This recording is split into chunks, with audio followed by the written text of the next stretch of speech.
On January 30th, 2000, the St. Louis Rams and the Tennessee Titans squared off in Super Bowl 34, a game that would become etched in the annals of NFL history for its heart-stopping conclusion.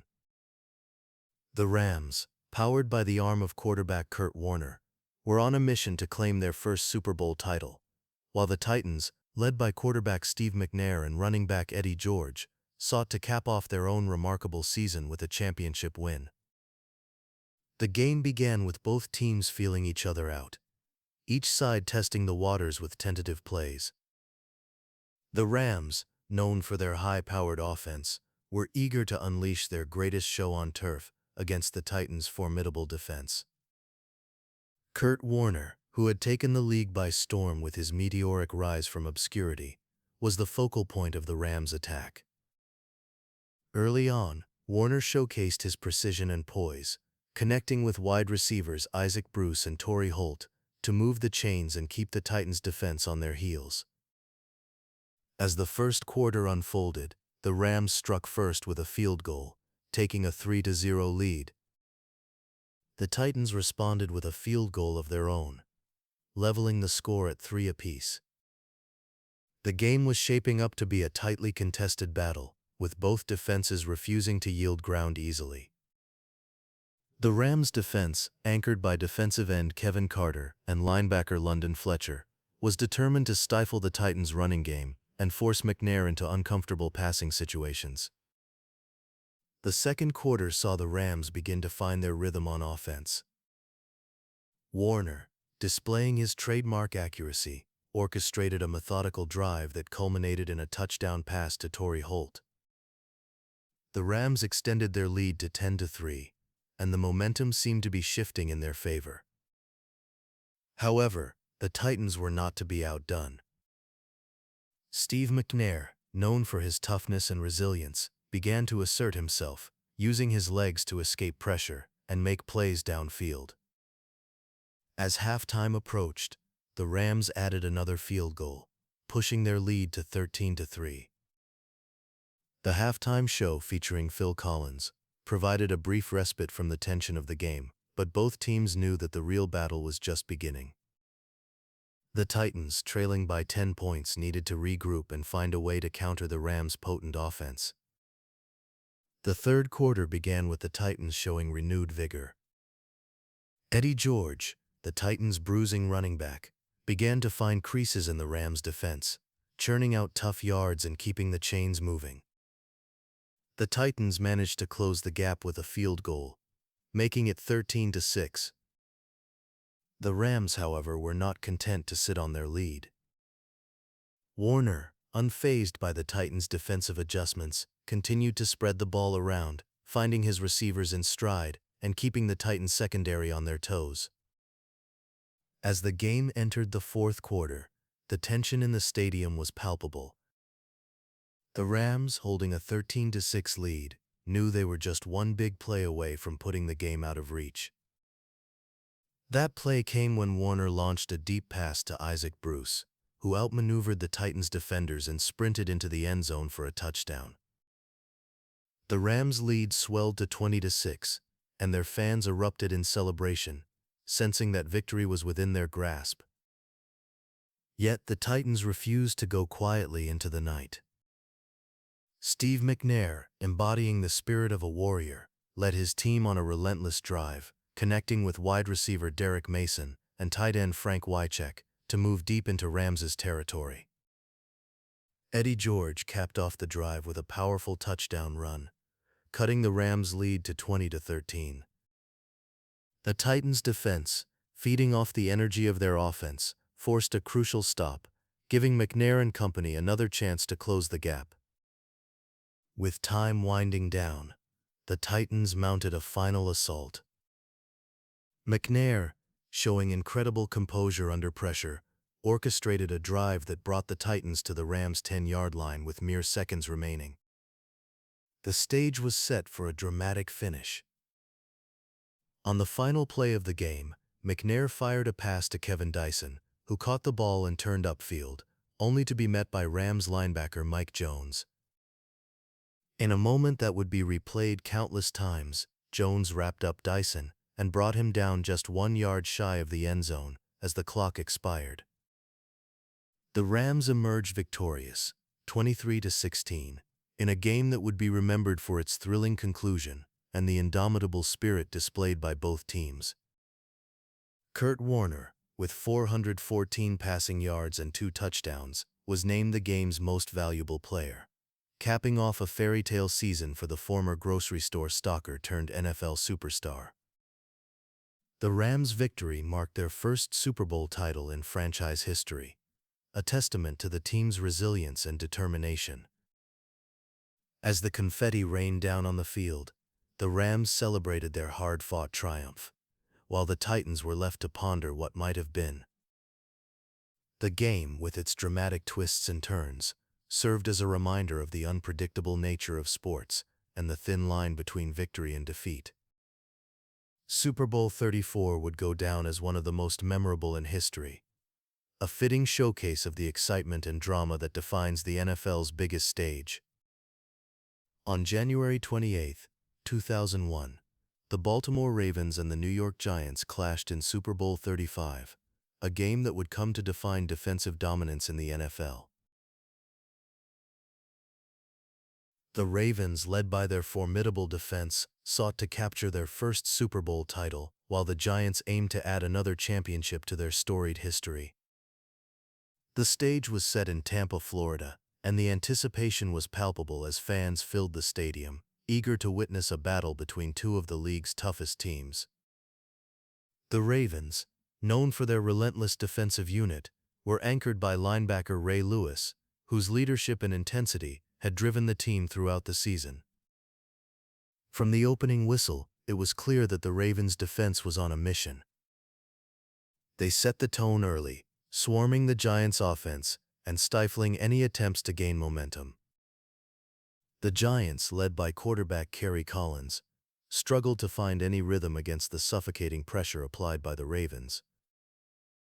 In the first quarter, the Ravens struck first with a field goal, taking a 3-0 lead. The Giants, determined to respond, found themselves repeatedly thwarted by the Ravens' defense.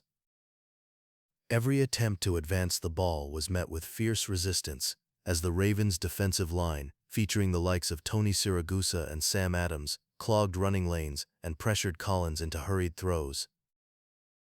The Ravens' secondary, led by cornerback Chris McAllister, blanketed the Giants' receivers, allowing no room for big plays.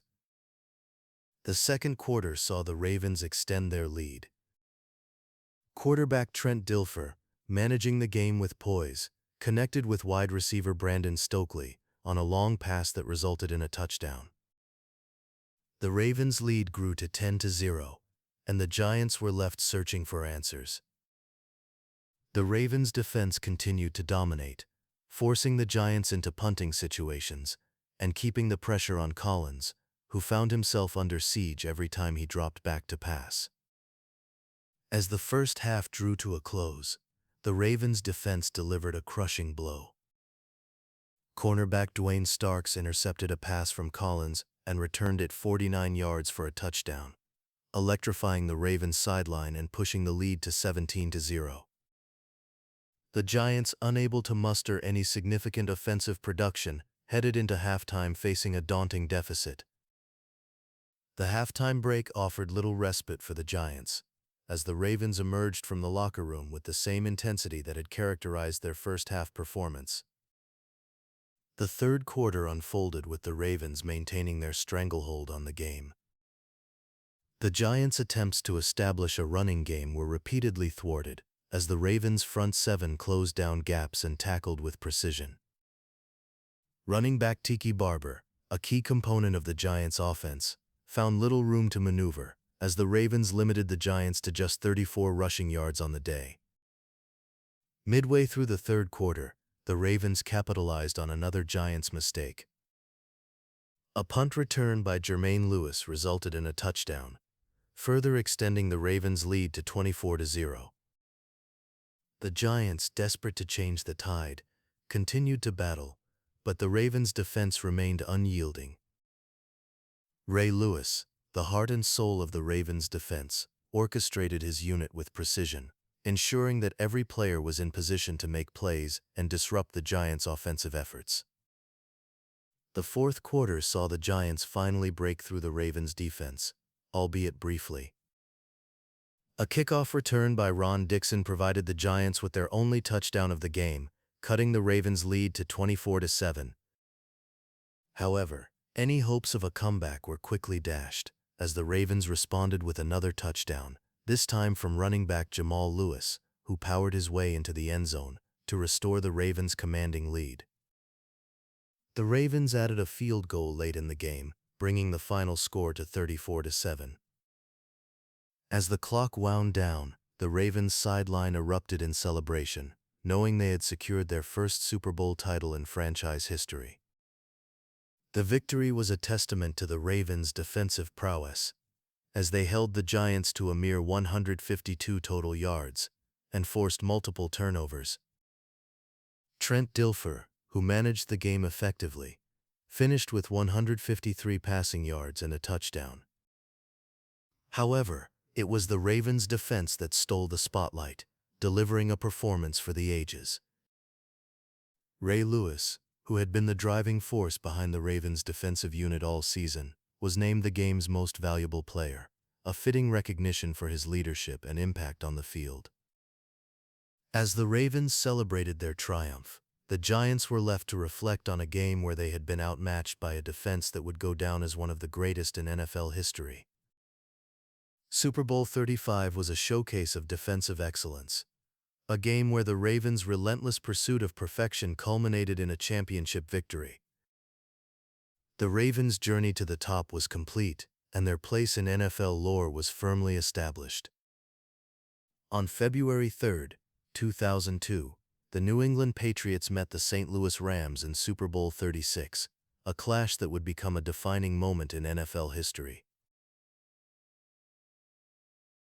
The game unfolded within the storied confines of the Louisiana Superdome in New Orleans, a venue known for hosting some of the most memorable football showdowns. The Rams, led by their dynamic quarterback Kurt Warner, were heavily favored, boasting an explosive offense that had earned them the moniker, the greatest show on turf. Meanwhile, the Patriots, under the guidance of head coach Bill Belichick and a young quarterback named Tom Brady, were seen as the underdogs, eager to prove their mettle on the grandest stage. As the game commenced, the Rams sought to assert their dominance early. Their offensive arsenal, featuring running back Marshall Faulk and wide receivers Isaac Bruce and Torrey Holt, looked to stretch the field and challenge the Patriots' defense. However, New England's defensive strategy, meticulously crafted by Belichick, aimed to neutralize the Rams' high-octane attack. The Patriots' defense employed a physical press coverage approach, disrupting the timing of Warner's throws and limiting the Rams' ability to gain significant yardage after the catch. The first quarter saw both teams exchanging blows, with neither side able to establish a clear advantage. The Patriots' defense, anchored by linebacker Teddy Bruschi and cornerback Ty Law, stood firm against the Rams' advances, forcing Warner into hurried decisions and incomplete passes. On offense, the Patriots relied on a balanced attack, mixing runs by Antoine Smith with short, precise passes from Brady to his receivers. As the second quarter unfolded, the Patriots capitalized on their defensive prowess. Ty Law intercepted a pass from Warner, returning it for a touchdown and giving New England a 7-0 lead. The Patriots' sideline erupted in celebration, as the underdogs had drawn first blood against the formidable Rams. The interception was a testament to the Patriots' preparation and execution, as they anticipated Warner's throw and exploited the opportunity. The Rams, unfazed by the early setback, sought to regain their composure. Warner, displaying his characteristic poise, orchestrated a drive that brought the Rams into field goal range. Kicker Jeff Wilkins converted the opportunity, narrowing the Patriots' lead to 7-3. The Rams' offense, though momentarily stifled, demonstrated their resilience and ability to respond under pressure. As halftime approached, the Patriots seized another opportunity to extend their lead. Brady, exhibiting maturity beyond his years, led a methodical drive down the field. With precision and patience, he connected with wide receiver David Patton for a touchdown, increasing the Patriots' advantage to 14-3. The drive showcased Brady's ability to read the defense and make critical decisions, a skill that would become a hallmark of his illustrious career. The halftime break provided both teams with a chance to regroup and adjust their strategies. The Rams, determined to live up to their reputation, emerged from the locker room with renewed vigor. Warner, undeterred by the Patriots' defensive schemes, began to find his rhythm, connecting with his receivers and orchestrating drives that tested New England's resolve. In the third quarter, the Rams' persistence paid off as they clawed their way back into the game. Warner orchestrated a scoring drive that culminated in a touchdown pass to wide receiver Ricky Proehl, narrowing the Patriots' lead to 14-10. The Rams' offense, finally finding its stride, began to challenge the Patriots' defense with a series of quick, efficient plays. The fourth quarter unfolded with both teams locked in a tense battle. The Rams, driven by their desire to reclaim the lead, continued to press forward. Warner, displaying his trademark accuracy, moved the Rams down the field with a series of precise throws. The Patriots' defense, though resilient, found themselves under increasing pressure as the Rams closed in on the end zone. With just under 2 minutes remaining in the game, the Rams completed their comeback, as Warner connected with Proehl once more for a touchdown. The score was now tied at 17-17, and the momentum seemed to favor the Rams. The Patriots, however, were undeterred, knowing that they had an opportunity to seize victory. As the clock ticked down, Brady took the field, tasked with leading a game-winning drive. The young quarterback, undaunted by the magnitude of the moment, displayed remarkable composure. With a series of short, precise passes, he methodically advanced the Patriots into Rams territory. The drive highlighted Brady's poise and decision-making as he expertly managed the clock and avoided costly mistakes. With mere seconds remaining, the Patriots found themselves in position for a potential game-winning field goal. Kicker Adam Vinatieri, known for his reliability in clutch situations, stepped onto the field. The tension in the Superdome was palpable as fans from both sides held their breath. Vinatieri, with ice in his veins, delivered a perfect 48-yard kick, sending the ball sailing through the uprights as time expired. The Patriots had emerged victorious, winning 20-17, and capturing their first Super Bowl title in franchise history. The triumph was a testament to the team's resilience, preparation, and execution. Brady, who had passed for 145 yards and a touchdown, was lauded for his leadership and poise under pressure. The victory marked the beginning of a new era for the Patriots, as the Brady-Belichick partnership would go on to redefine success in the NFL. As the confetti rained down in the Superdome, the Patriots celebrated their hard-fought victory, while the Rams were left to ponder what might have been. The game would be remembered as a turning point, a moment when the underdog Patriots stunned the football world and announced their arrival as a force to be reckoned with. On January 26, 2003, the Tampa Bay Buccaneers faced the Oakland Raiders in Super Bowl 37, held at Qualcomm Stadium in San Diego, California. The atmosphere was electric, as fans eagerly anticipated a clash between the Buccaneers' formidable defense and the Raiders' high-powered offense. As the game unfolded, it became clear that Tampa Bay's defense was prepared to make a statement. The Buccaneers, led by head coach John Gruden, entered the game with a reputation for their defensive prowess. Gruden, who had previously coached the Raiders, was intimately familiar with their strategies and personnel. This insider knowledge proved invaluable, as the Buccaneers executed a game plan that would stifle the Raiders' offensive efforts. The Buccaneers' defense, known for its speed and aggression, was anchored by linebacker Derek Brooks, defensive tackle Warren Sapp, and safety John Lynch. Their mission was to disrupt the rhythm of Raiders quarterback Rich Gannon, who had been named the NFL's most valuable player that season. As the first quarter began, the Buccaneers' defense set the tone early. They applied relentless pressure on Gannon, forcing hurried throws and limiting the effectiveness of Oakland's passing game. The Buccaneers' defensive line, led by Sapp, consistently penetrated the Raiders' offensive line, collapsing the pocket and making it difficult for Gannon to find his receivers. Despite the Raiders' attempts to establish a running game, Tampa Bay's linebackers and defensive backs swarmed to the ball, preventing any significant gains. The Buccaneers' offense, under the leadership of quarterback Brad Johnson, was methodical and efficient. Johnson, known for his accuracy and decision-making, orchestrated a balanced attack that kept the Raiders' defense off balance. Early in the second quarter, Johnson connected with wide receiver Joe Jurevicius on a crucial third-down conversion, setting up a scoring opportunity. Moments later, Johnson found wide receiver Keenan McCardell in the end zone for a touchdown, giving the Buccaneers a 7-3 lead. The Raiders, determined to respond, attempted to mount a comeback. Gannon, seeking to exploit Tampa Bay's secondary, targeted wide receivers Jerry Rice and Tim Brown.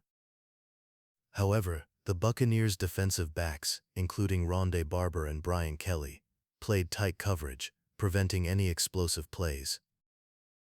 Tampa Bay's defense continued to apply pressure, with defensive end Simeon Rice recording a crucial sack that stalled an Oakland drive.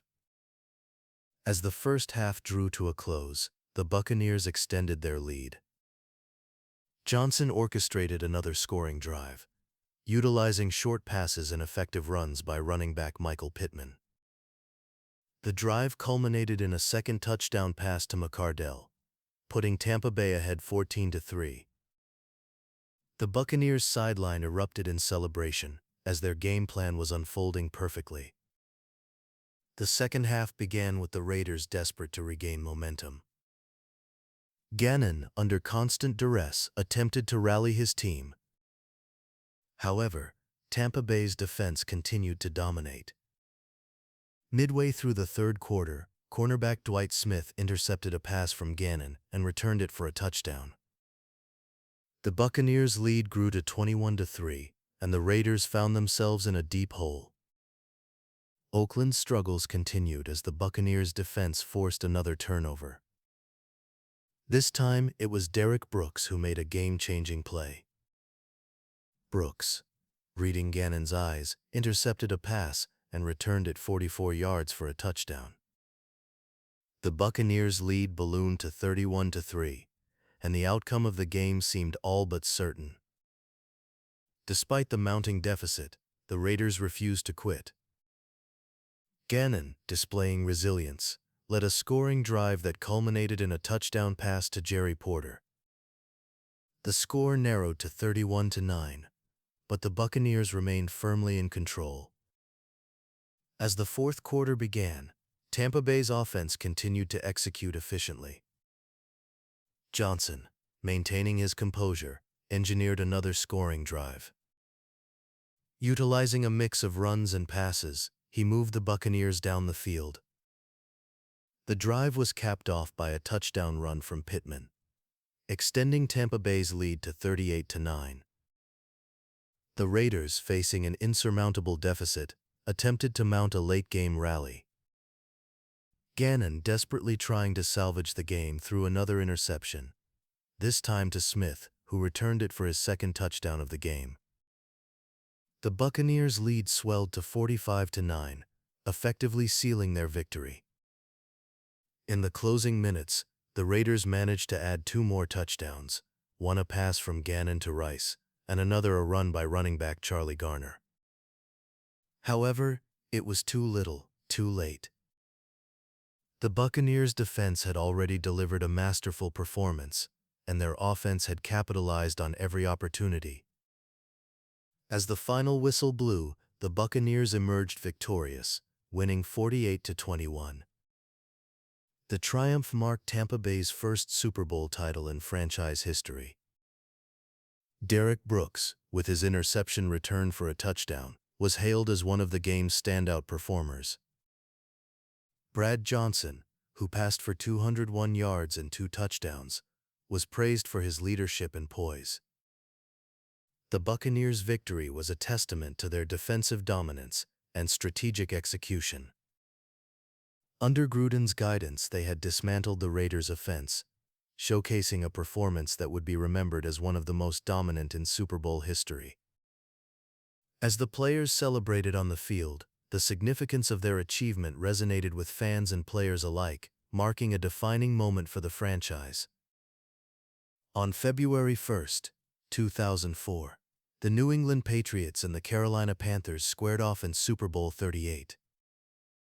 The game took place at Reliant Stadium in Houston, Texas, drawing fans from across the nation to witness what would become a memorable clash. Both teams entered the field with a sense of determination, knowing that the stakes were high and the margin for error slim. The Patriots, led by head coach Bill Belichick, were seeking their second Super Bowl title in 3 years. Quarterback Tom Brady, already recognized for his poise and precision, was at the helm of New England's offense. Across the field, the Panthers, guided by head coach John Fox, were making their first Super Bowl appearance. Quarterback Jake Delhomme, known for his resilience and strong arm, aimed to lead Carolina to their first championship. As the game commenced, both defenses asserted themselves early, setting a physical tone. The first quarter saw neither team able to break through, as both offenses struggled to find rhythm against staunch defensive efforts.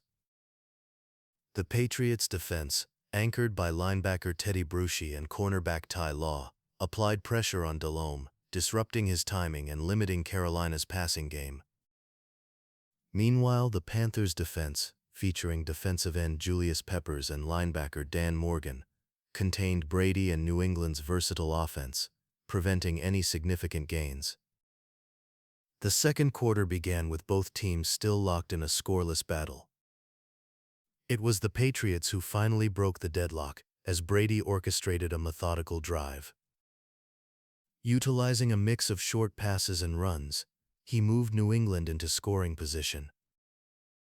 The drive culminated in a touchdown pass to wide receiver Deion Branch, putting the Patriots ahead 7-0. The Panthers, undeterred, responded with a scoring drive of their own. Delhomme, finding his rhythm, connected with wide receiver Steve Smith on a deep pass, setting up a field goal by kicker John Casay. The score narrowed to 7-3, and the Panthers were on the board. With time winding down in the first half, the Patriots seized the opportunity to extend their lead. Brady, displaying his trademark composure, led another efficient drive. Wide receiver David Givens emerged as a key target, making crucial catches to keep the chains moving. Brady capped off the drive with a touchdown pass to Givens, giving New England a 14-3 lead. However, the Panthers refused to head into halftime quietly. Delhomme, with a sense of urgency, launched a long pass to wide receiver Muhsin Muhammad, setting up a touchdown pass to Smith. The first half ended with the Patriots leading 14-10, and the stage was set for a dramatic second half. The third quarter unfolded with both teams trading blows, yet neither able to gain a decisive edge. The Patriots' defense continued to pressure Delhomme, while the Panthers' defensive line kept Brady on his toes. The tension in the stadium was heavy as fans anticipated the next breakthrough. It was in the final moments of the quarter that the Patriots struck again. Brady, demonstrating his ability to read defenses, found tight end Daniel Graham in the end zone for another touchdown. New England extended their lead to 21-10, but the Panthers were far from finished. As the fourth quarter began, the game transformed into a thrilling shootout. Delhomme, refusing to back down, launched a comeback for the ages. He connected with Muhammad on an 85-yard touchdown pass, the longest in Super Bowl history at the time, narrowing the gap to 21-16 after a missed two-point conversion. The Patriots, sensing the momentum shift, responded with a field goal by kicker Adam Vinatieri, extending their lead to 24-16. The Panthers, undeterred, continued their offensive assault. Delhomme orchestrated a methodical drive, culminating in a touchdown pass to tight end Ricky Proehl. With a successful two-point conversion, the score was tied at 24-24, and the tension reached a fever pitch. The Patriots, with time ticking away, leaned on Brady's leadership. He led a drive down the field, resulting in another Vinatieri field goal, putting New England ahead 27-24. With the game hanging in the balance, the Panthers mounted one final push. Delhomme, displaying remarkable composure, led Carolina on a drive that resulted in a touchdown run by running back Deshaun Foster. The Panthers took the lead at 29-27, leaving the Patriots with little time to respond. However, Brady, known for his clutch performances, rose to the occasion. With precision and poise, he guided New England down the field, setting up Vinatieri for a game-winning 41-yard field goal. As the ball sailed through the uprights, the Patriots clinched a thrilling 32-29 victory, securing their second Super Bowl title in 3 years. Brady's performance, with 354 passing yards and 3 touchdowns, earned him the game's most valuable player honors.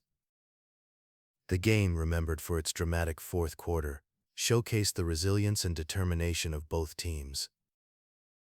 As the final whistle blew, the Patriots celebrated a hard-fought victory, while the Panthers left the field with their heads held high, having played their part in an unforgettable Super Bowl. On February 6, 2005, the New England Patriots and the Philadelphia Eagles met on the grand stage of Super Bowl 39. The game unfolded in Jacksonville, Florida, at the Alltel Stadium, an arena filled with anticipation and energy. Fans from both sides gathered, eager to witness a clash between two formidable teams, each with its own story and aspirations. The Patriots, under the guidance of head coach Bill Belichick, were no strangers to the pressures of the Super Bowl. With 2 titles in the past 3 seasons, they aimed to cement their legacy as a dynasty in the making. Quarterback Tom Brady, known for his calm under pressure and precise execution, was the centerpiece of New England's offense. Across the field, the Eagles, led by head coach Andy Reid, were making their first Super Bowl appearance since 1981. Quarterback Donovan McNabb, with his strong arm and mobility, was determined to bring Philadelphia its first championship. As the game kicked off, both teams demonstrated their defensive prowess. The first quarter was a battle of field position, with neither team able to find the end zone. The Patriots' defense, featuring stalwarts like linebacker Teddy Bruschi and safety Rodney Harrison, applied pressure on McNabb, disrupting his rhythm and forcing quick decisions. Meanwhile, the Eagles' defense, anchored by safety Brian Dawkins and defensive end Juvon Kears, kept Brady and the Patriots' offense in check, preventing any significant gains. The second quarter saw the game's first breakthrough. The Eagles, capitalizing on a turnover, took advantage of a short field. McNabb, finding his stride, connected with wide receiver Terrell Owens on a crucial pass, moving Philadelphia into scoring range. With precision, McNabb found wide receiver L.J. Smith in the end zone, giving the Eagles an early lead of 7-0. The Patriots, unfazed by the deficit, responded with a drive of their own. Brady, showcasing his ability to dissect defenses, orchestrated a series of plays that culminated in a touchdown pass to wide receiver David Givens, leveling the score at 7-7. As the first half wound down, both teams continued to trade possessions, each defense refusing to yield. The Eagles, in the final moments before halftime, mounted a drive that put them in field goal range. Kicker David Akers stepped up, delivering a successful kick that sent Philadelphia into the locker room with a 10-7 lead. The stage was set for an intense second half, with both teams aware that the championship hung in the balance. The third quarter began with the Patriots on the offensive, eager to regain control. Brady, known for his poise in critical moments, led a methodical drive down the field. Utilizing a mix of short passes and strategic runs, he moved New England into scoring position. The drive was capped off with a touchdown pass to linebacker-turned-fullback Mike Vrabel, who had lined up as an eligible receiver. The Patriots took the lead at 14-10, shifting the momentum in their favor. Philadelphia, undeterred by the shift, sought to reclaim the lead.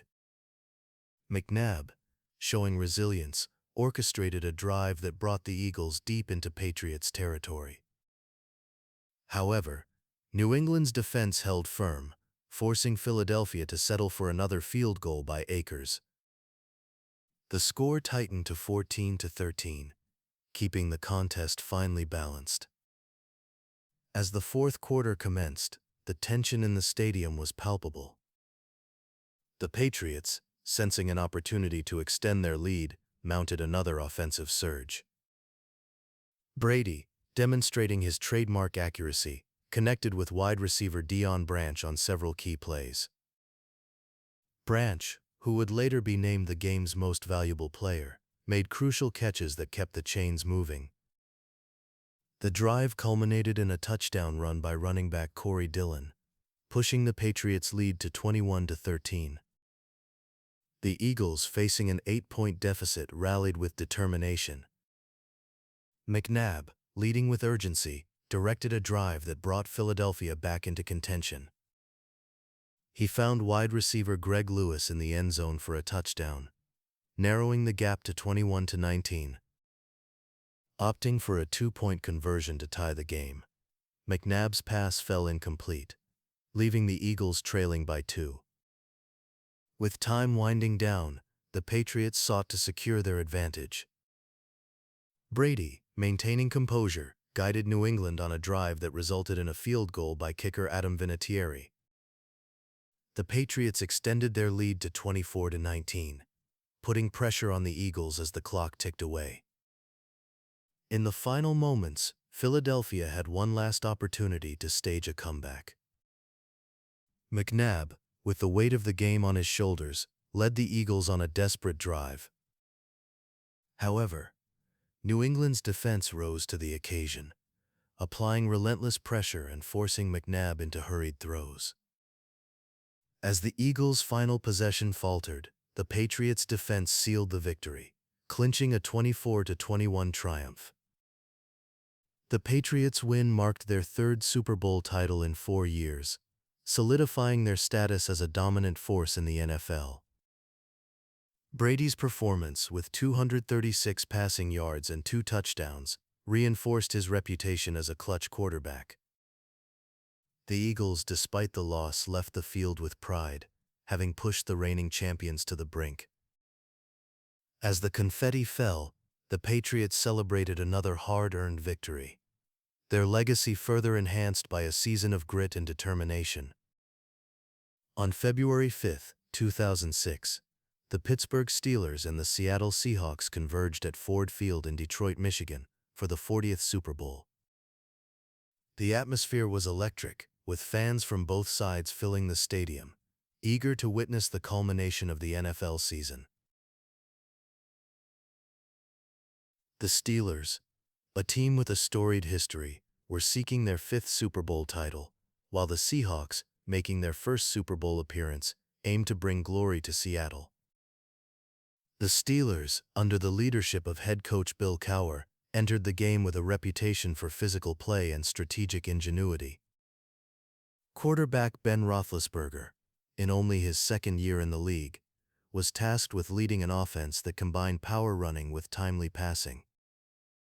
Across the field, the Seahawks, guided by head coach Mike Holmgren, relied on the precision of quarterback Matt Hasselbeck and the dynamic running of Shaun Alexander, the league's most valuable player that season.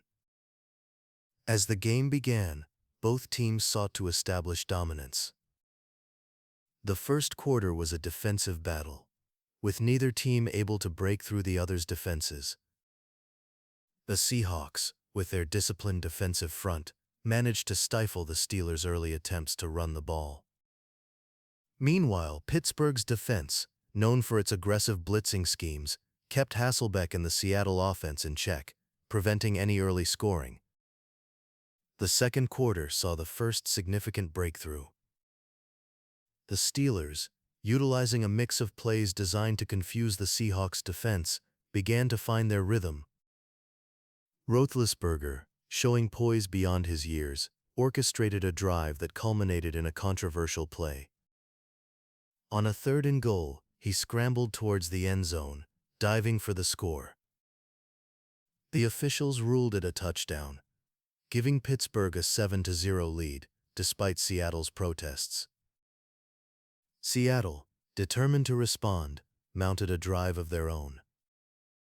Hasselbeck, demonstrating his ability to read the defense, connected with wide receiver Darrell Jackson on several key plays. However, the Steelers' defense, led by safety Troy Polamalu and linebacker Joey Porter, stiffened as the Seahawks approached the red zone. Seattle settled for a field goal by kicker Josh Brown, narrowing the score to 7-3. As halftime approached, the Steelers sought to extend their lead. Roethlisberger, utilizing the talents of wide receiver Hines Ward, moved Pittsburgh into scoring position once more. However, the Seahawks' defense held firm, forcing the Steelers to attempt a long field goal. Kicker Jeff Reed's effort sailed wide, leaving the score unchanged as the teams headed to the locker rooms. The third quarter began with the Steelers looking to capitalize on their lead. Running back Willie Parker provided the spark Pittsburgh needed. On the first play from scrimmage, Parker took a handoff and burst through a gap in the Seahawks' defense, racing 75 yards for a touchdown. The play, a perfectly executed run, showcased the Steelers' ability to strike quickly and decisively, extending their lead to 14-3. The Seahawks, facing an 11-point deficit, needed a response. Hasselbeck, showing resilience, led Seattle on a methodical drive down the field. Mixing short passes with runs by Alexander, the Seahawks advanced into Pittsburgh territory. However, the Steelers' defense once again rose to the occasion. Cornerback Ike Taylor intercepted a pass intended for Jackson, halting Seattle's momentum and preserving Pittsburgh's lead. As the game entered the fourth quarter, the tension in the stadium was heavy. The Seahawks, refusing to relent, continued to press forward. Hasselbeck, displaying determination, orchestrated another drive that culminated in a touchdown pass to tight end Jeremy Stevens. The score tightened to 14-10, bringing Seattle within striking distance. Pittsburgh, aware of the narrowing margin, turned to their veteran running back, Jerome Bettis. Known affectionately as the Bus, Bettis had announced his intention to retire after the season, and the Super Bowl offered a fitting stage for his final performance. Bettis, using his powerful running style, helped the Steelers control the clock and advance into Seahawks territory. His efforts set up a trick play that would prove pivotal. Roethlisberger handed the ball off to wide receiver Antwaan Randall L., who had lined up in the backfield. Randall L., a former college quarterback, executed a perfect reverse and launched a deep pass to Ward, who was wide open down the sideline. The play, a masterstroke of deception, resulted in a touchdown, pushing the Steelers' lead to 21-10. With time running out, the Seahawks made one last push to salvage the game. Hasselbeck, facing relentless pressure from the Steelers' defense, attempted to rally his team. However, Pittsburgh's defense, displaying the tenacity that had defined their season, forced another turnover. Safety. Chris Hope intercepted a pass, effectively sealing the victory for the Steelers. As the final seconds ticked away, the Steelers celebrated their 21-10 triumph, securing their fifth Super Bowl title. Hines Ward, with 123 receiving yards and a touchdown, was named the game's most valuable player, a testament to his impact on the outcome. For Jerome Bettis, the victory was a fitting conclusion to a distinguished career, capped by a championship in his hometown of Detroit. The Seahawks, despite the loss, left the field with their heads held high, having pushed one of the league's most storied franchises to the limit. As the confetti rained down, the Steelers reveled in their hard-earned victory, a testament to their resilience, strategy, and unwavering determination. On February 4, 2007, the Indianapolis Colts and the Chicago Bears clashed at Dolphin Stadium in Miami, Florida, for Super Bowl 41. The air was thick with anticipation, as fans from both teams filled the stands, braving the rain that fell steadily throughout the day. The Colts, under the guidance of head coach Tony Dungy, were seeking to capture their first Super Bowl title since the 1970 season. Meanwhile, the Bears, led by head coach Lovie Smith, aimed to bring the championship back to Chicago for the first time since 1985. As the game commenced, the rain-soaked field posed a challenge for both teams. Despite the slick conditions, the Bears wasted no time in making a statement. On the opening kickoff, Devin Hester, Chicago's electrifying return specialist, fielded the ball at his own 8-yard line. With a burst of speed and a series of deft moves, Hester weaved through the Colts coverage team, racing 92 yards to the end zone. The Bears fans erupted in celebration, as Chicago took an early 7-0 lead. The Colts, unfazed by the early setback, turned to their star quarterback Peyton Manning to orchestrate a response. Manning, known for his precision passing and football intelligence, began to methodically dissect the Bears' defense.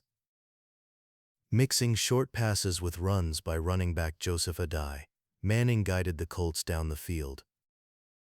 The drive culminated in a field goal by kicker Adam Vinatieri, narrowing the score to 7-3. As the first quarter progressed, the Bears looked to extend their lead.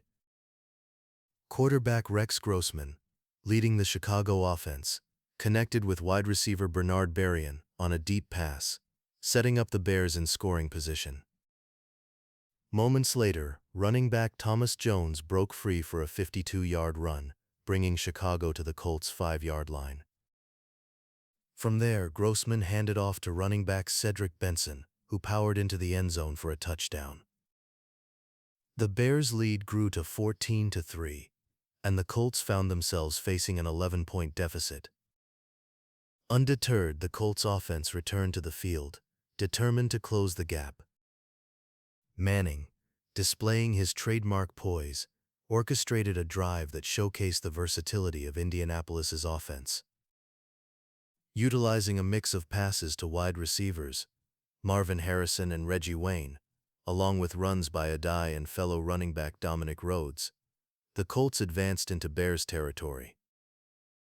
Manning capped the drive with a touchdown pass to Wayne, a 38-yard strike that brought the Colts within 4 points, trailing 14-10.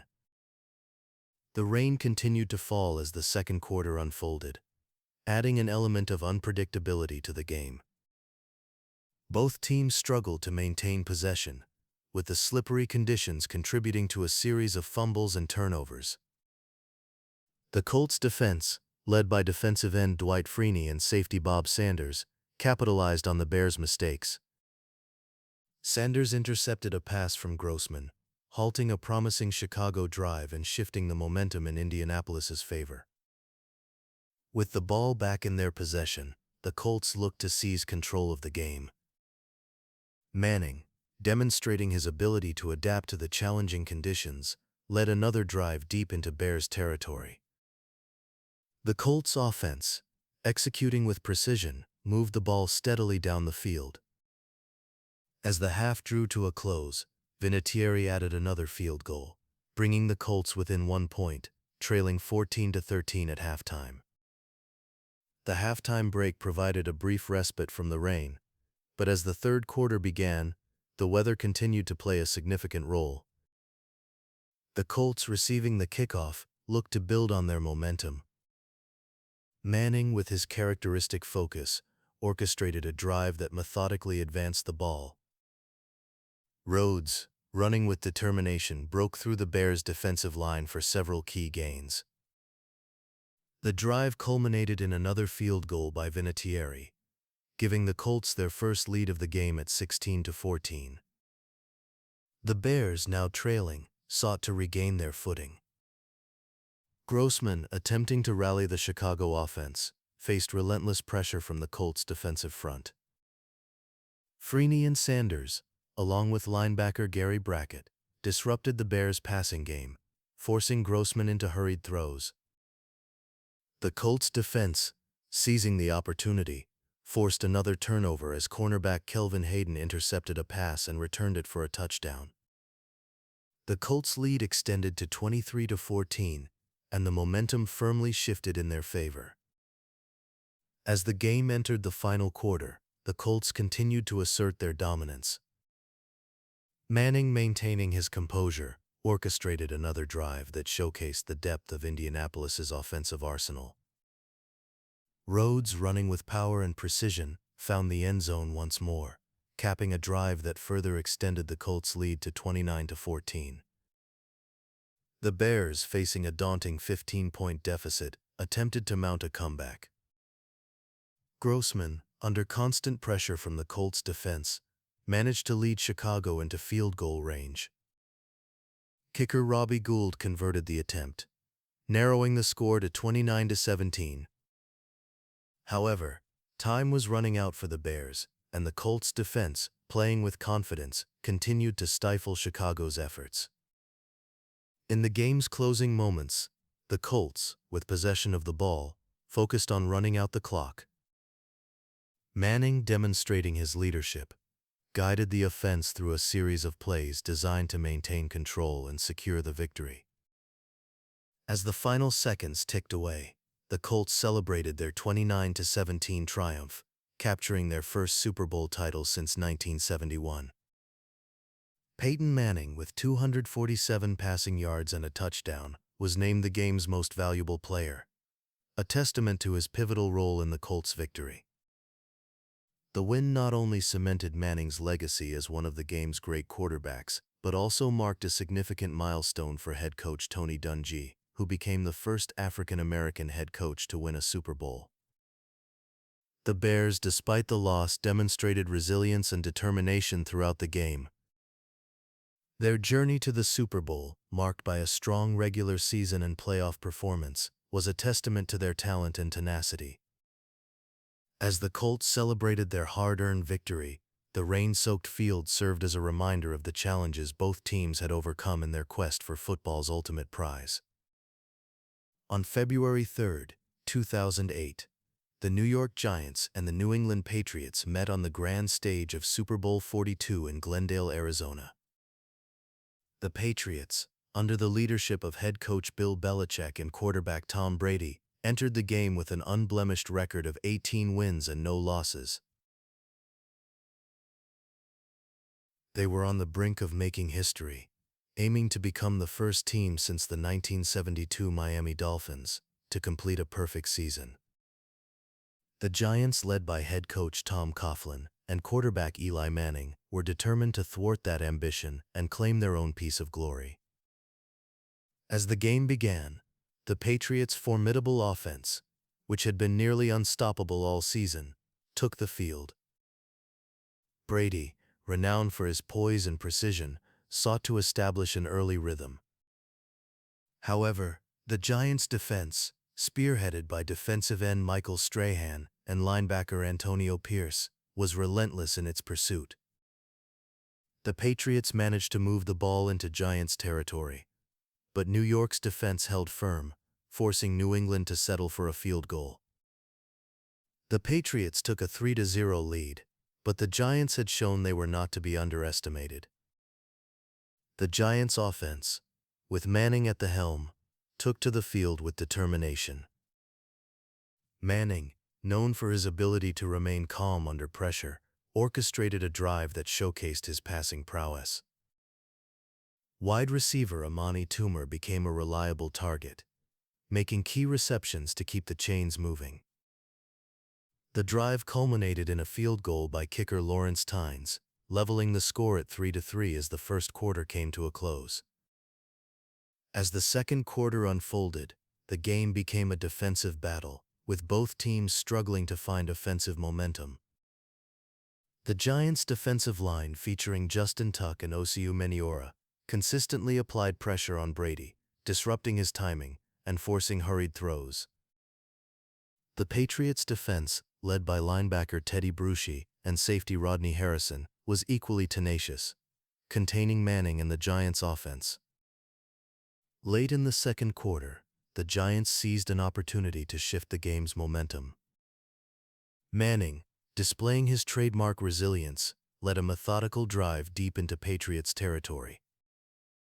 Facing a crucial third down, Manning connected with wide receiver Steve Smith for a pivotal first down, keeping the drive alive. With the clock winding down, Manning found tight end Kevin Boss for a significant gain, setting up the Giants at the Patriots' 5-yard line. Running back Brandon Jacobs powered his way into the end zone, giving the Giants a 10-3 lead as the first half came to a close. The third quarter saw both teams' defenses continue to dominate, with neither offense able to find the end zone. The Giants' defense, with its relentless pass rush, continued to frustrate Brady and the Patriots' high-powered attack.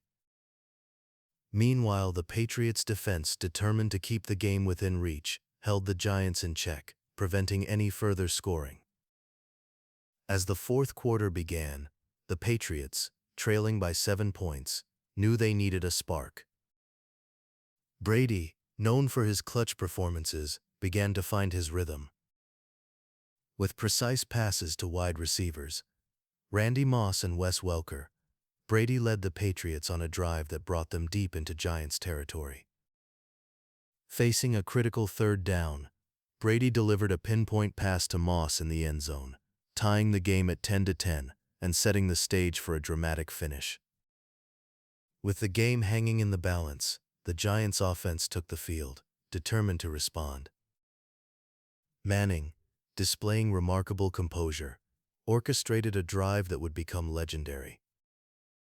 Facing a third and long situation, Manning evaded multiple defenders in a remarkable display of athleticism, launching a deep pass downfield. Wide receiver David Tyree, in a moment that would be replayed countless times, leaped into the air and secured the ball against his helmet, making an improbable catch that defied belief. The play, later dubbed the helmet catch, kept the Giants' hopes alive and shifted the momentum decisively in their favor.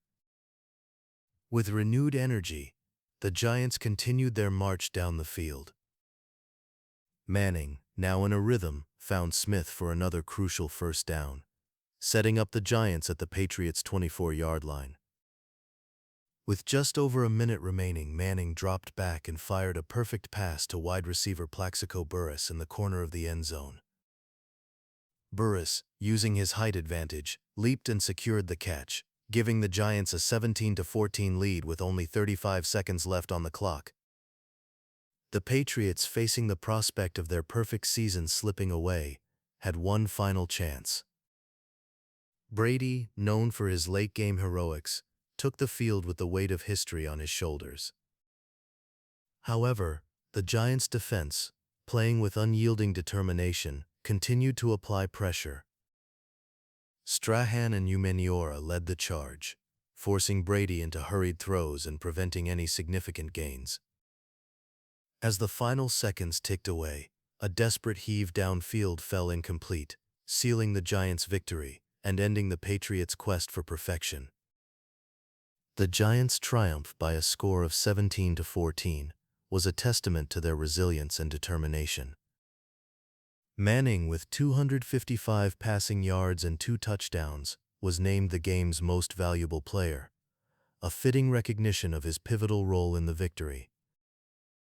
For the Giants, it was their third Super Bowl title in franchise history, a moment that would be cherished by their fans for years to come. The Patriots, despite the loss, had achieved a remarkable season, their 18 consecutive victories a testament to their talent and tenacity. Yet on this night, it was the Giants who stood victorious, having overcome the odds to claim football's ultimate prize.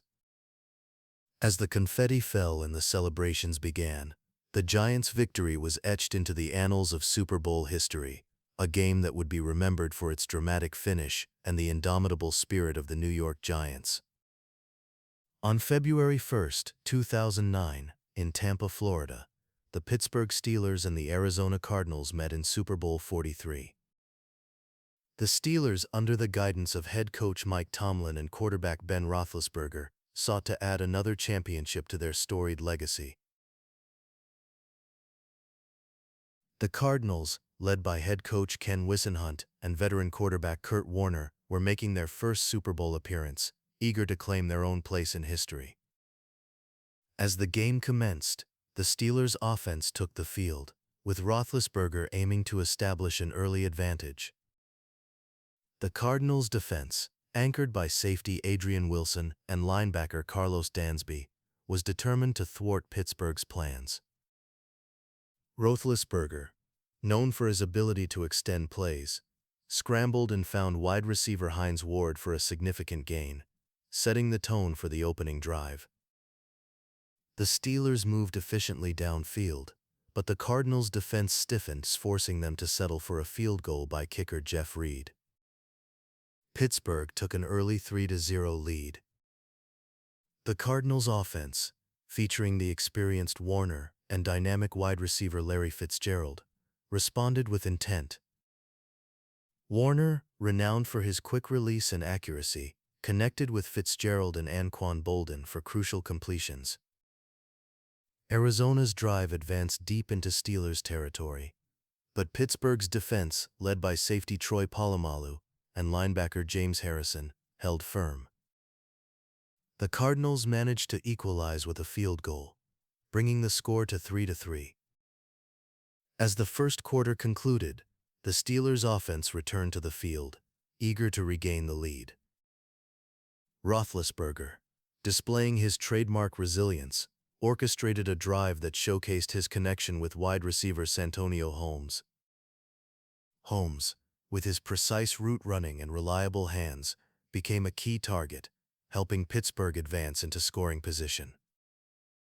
The drive culminated in a touchdown run by running back Gary Russell, giving the Steelers a 10-3 advantage. The second quarter unfolded with the Cardinals seeking to respond. Warner, maintaining his composure, led Arizona on a promising drive. However, as they approached the red zone, the Steelers' defense executed a pivotal play. Harrison, known for his tenacity and playmaking ability, intercepted Warner's pass at the goal line. In a remarkable display of athleticism and endurance, Harrison returned the interception 100 yards for a touchdown as the half expired. The Steelers extended their lead to 17-7, a dramatic shift in momentum. The third quarter began with both teams vying for control. The Cardinals, undeterred by the deficit, continued to press forward. Warner, demonstrating his veteran poise, orchestrated a series of short passes to Fitzgerald and Boldin, gradually wearing down the Steelers' defense. Arizona's persistence paid off as Warner connected with tight end Ben Patrick for a touchdown, narrowing the gap to 17-14. The Steelers, aware of the Cardinals' growing momentum, sought to reassert their dominance. Roethlisberger, utilizing his mobility and vision, engineered a drive that brought Pittsburgh into field goal range. Reed converted the opportunity, extending the Steelers' lead to 20-14 as the third quarter drew to a close.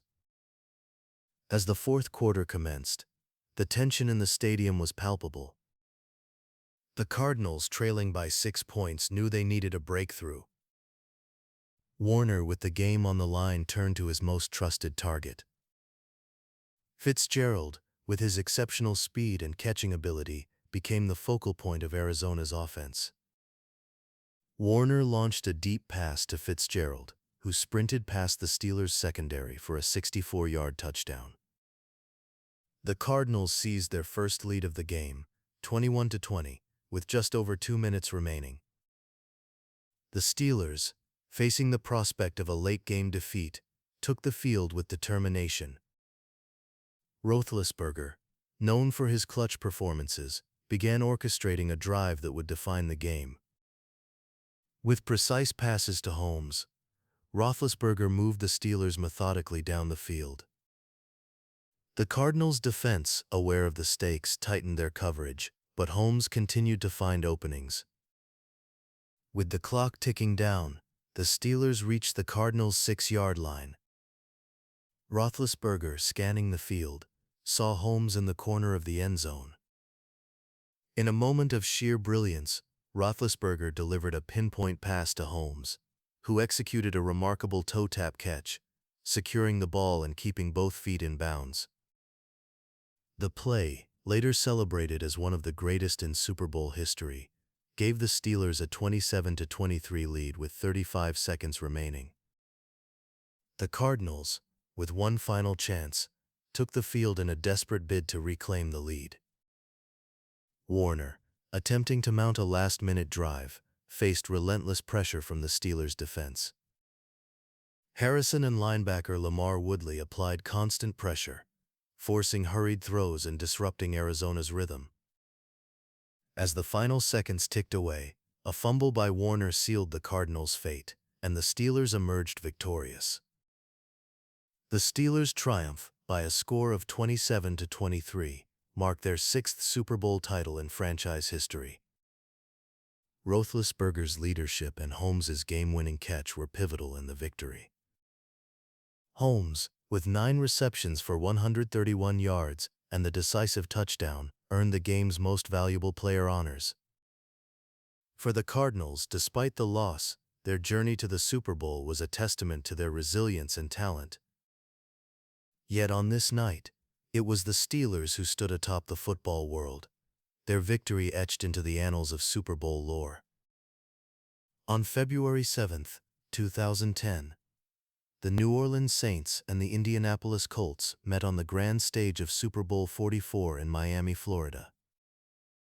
The anticipation was palpable as fans from both sides filled the stadium, eager to witness a clash between two of the NFL's most dynamic offenses. The Colts, led by the seasoned quarterback Peyton Manning, were no strangers to the Super Bowl spotlight, having secured a championship just a few years prior. The Saints, on the other hand, were making their first appearance in the big game, driven by the hopes of a city that had endured much adversity. The game commenced with the Colts receiving the opening kickoff. Manning, renowned for his precision and command of the offense, began orchestrating a drive that showcased his ability to dissect defenses. With a mix of short passes and strategic runs, the Colts methodically moved down the field. Manning connected with wide receiver Pierre Garçon for a significant gain, setting up running back Joseph Adai for a short touchdown run. The Colts took an early 7-0 lead, asserting their offensive prowess. The Saints, unfazed by the initial setback, took to the field with quarterback Drew Brees at the helm. Brees, known for his accuracy and leadership, began to find his rhythm, distributing the ball to a variety of targets. Wide receiver Marcus Colston and running back Reggie Bush each made key receptions, helping the Saints advance into Colts territory. However, the Colts defense, anchored by defensive end Dwight Freeney, managed to stall the drive, forcing the Saints to settle for a field goal. The score stood at 7-3 in favor of the Colts. As the first quarter gave way to the second, the Saints' defense tightened their grip, determined to slow down Manning and his high-octane offense. Linebacker Jonathan Vilma, a key leader on the Saints' defense, played a pivotal role in disrupting the Colts' rhythm. Manning, under pressure, was forced to make quick decisions, and the Saints capitalized by limiting the Colts to a field goal, extending their lead to 10-3. The Saints, eager to close the gap, embarked on a drive that highlighted Brees's poise under pressure. With the offensive line providing solid protection, Brees found tight end Jeremy Shockey and wide receiver Robert Meacham for crucial gains. The drive culminated in a field goal, narrowing the Colts' lead to 10-6 as the first half approached its conclusion. As the teams headed to the locker rooms for halftime, the Saints head coach Sean Payton devised a bold strategy to seize momentum. Known for his aggressive play calling, Payton decided to take a calculated risk that would become a defining moment in the game. The second half began with the Saints executing a surprise onside kick, catching the Colts off guard. The gamble paid off as the Saints recovered the ball, igniting a surge of energy on their sideline. Brees, emboldened by the successful play, led the offense back onto the field. With a renewed sense of purpose, the Saints methodically moved down the field. Brees connected with running back Pierre Thomas on a screen pass that Thomas took into the end zone, giving the Saints their first lead of the game, 13-10. The Colts, now trailing, sought to respond with a drive of their own. Manning, unflustered by the change in momentum, guided the Colts back into scoring position. Adai, a reliable presence in the backfield, capped off the drive with a touchdown run, reclaiming the lead for Indianapolis at 17-13. As the game entered the fourth quarter, the tension in the stadium was palpable. The Saints, determined to make history, embarked on a drive that would test their resolve. Brees, calm and collected, orchestrated a series of precise passes, spreading the ball to multiple receivers. The drive culminated in a touchdown pass to tight end Jeremy Shockey, putting the Saints back in front 20-17. With time winding down, the Colts faced a crucial possession. Manning, known for his late-game heroics, aimed to engineer a comeback. However, the Saints' defense, galvanized by the stakes, rose to the occasion. Cornerback Tracy Porter, reading Manning's intentions, intercepted a pass intended for Reggie Wayne and sprinted down the sideline for a touchdown. The Saints extended their lead to 31-17, sending their fans into a frenzy. The Colts, with limited time remaining, attempted a final push, but the Saints' defense held firm. As the clock expired, the Saints celebrated their historic victory, a 31-17 triumph that marked their first Super Bowl title in franchise history. Brees, with 288 passing yards and 2 touchdowns, was named the game's most valuable player, his performance a testament to his skill and leadership. For the city of New Orleans, the victory was more than just a football game, it was a symbol of resilience and hope. The Saints' triumph, achieved through bold decisions and unwavering determination, cemented their place in NFL lore and brought joy to a community that had long awaited such a moment. On February 6, 2011, the Green Bay Packers and the Pittsburgh Steelers clashed in Super Bowl 45 at Cowboys Stadium in Arlington, Texas. The air was thick with anticipation as fans from both sides filled the stands, eager to witness a battle between two storied franchises. The Packers, led by the talented quarterback Aaron Rodgers, were seeking to add another chapter to their rich history. The Steelers, with their legacy of success, were determined to claim yet another championship. The game kicked off with the Packers receiving the opening kickoff. Aaron Rodgers, known for his pinpoint accuracy and quick decision-making, took the field with a sense of purpose. The Packers' offense, orchestrated by Rodgers, began to find its rhythm early. With a mix of short passes and strategic runs, they methodically moved down the field. Rodgers connected with wide receiver Jordy Nelson for a significant gain, setting the stage for the game's first touchdown. Rodgers found Nelson again in the end zone, and the Packers took an early 7-0 lead, igniting their fans. The Steelers, unfazed by the Packers' early strike, took to the field with quarterback Ben Roethlisberger at the helm. Roethlisberger, known for his ability to extend plays and make things happen under pressure, aimed to respond. However, the Packers' defense, led by linebacker Clay Matthews, was determined to set the tone. They applied relentless pressure, forcing Roethlisberger into a hurried throw that was intercepted by safety Nick Collins. Collins returned the interception for a touchdown, extending the Packers' lead to 14-0. As the first quarter unfolded, the Steelers sought to regain their composure. Roethlisberger, undeterred by the early setback, guided the Steelers on a drive deep into Packers territory. However, the Packers' defense held firm, limiting the Steelers to a field goal. The score stood at 14-3 in favor of Green Bay as the first quarter came to a close. The second quarter saw the Packers continue to assert their dominance.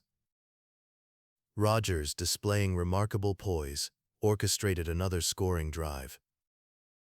He connected with wide receiver Greg Jennings for a touchdown pass, extending the Packers' lead to 21-3. The Packers' offense, firing on all cylinders, seemed unstoppable. The Steelers, facing a significant deficit, needed a spark. Roethlisberger, rallying his team, engineered a drive that showcased his resilience.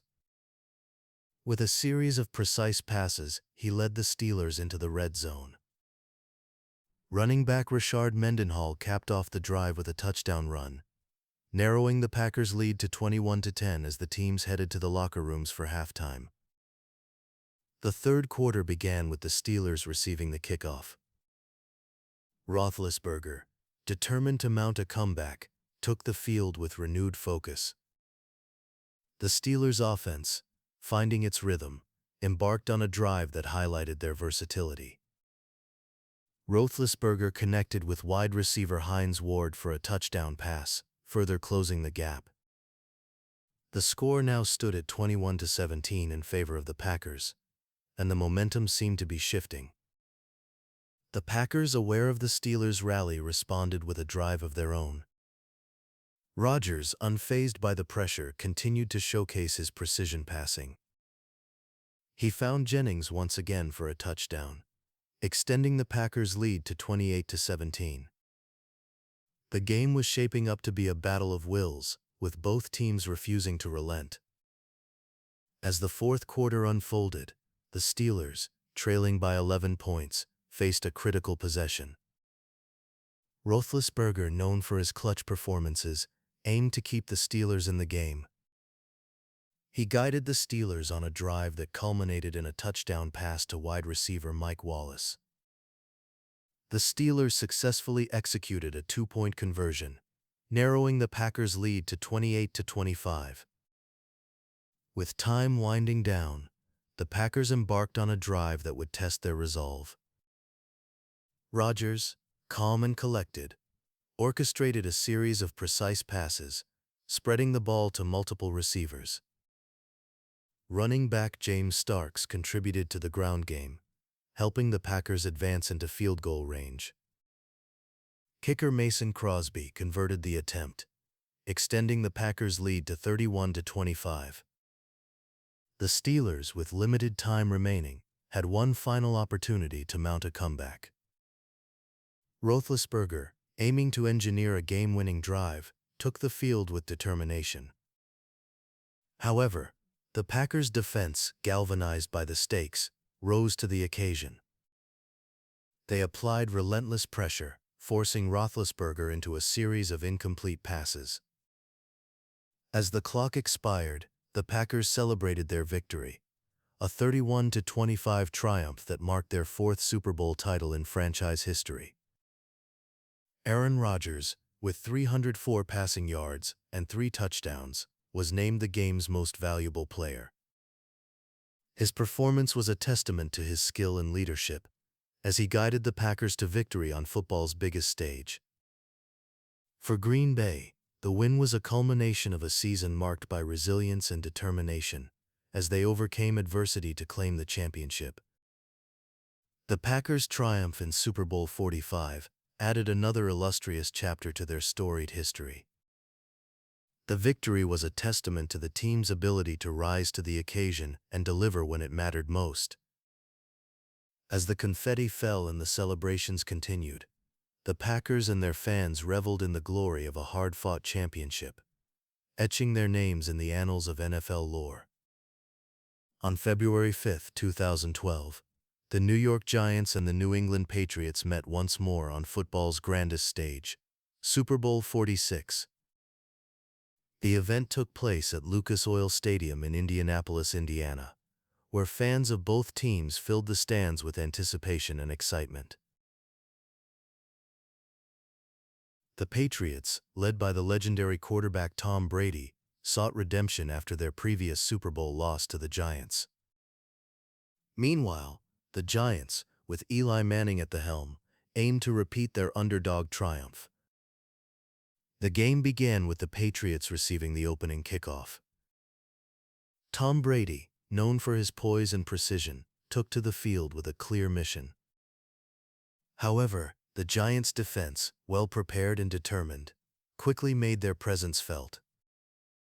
They pressured Brady, forcing him into a rare misstep, an intentional grounding penalty in the end zone that resulted in a safety.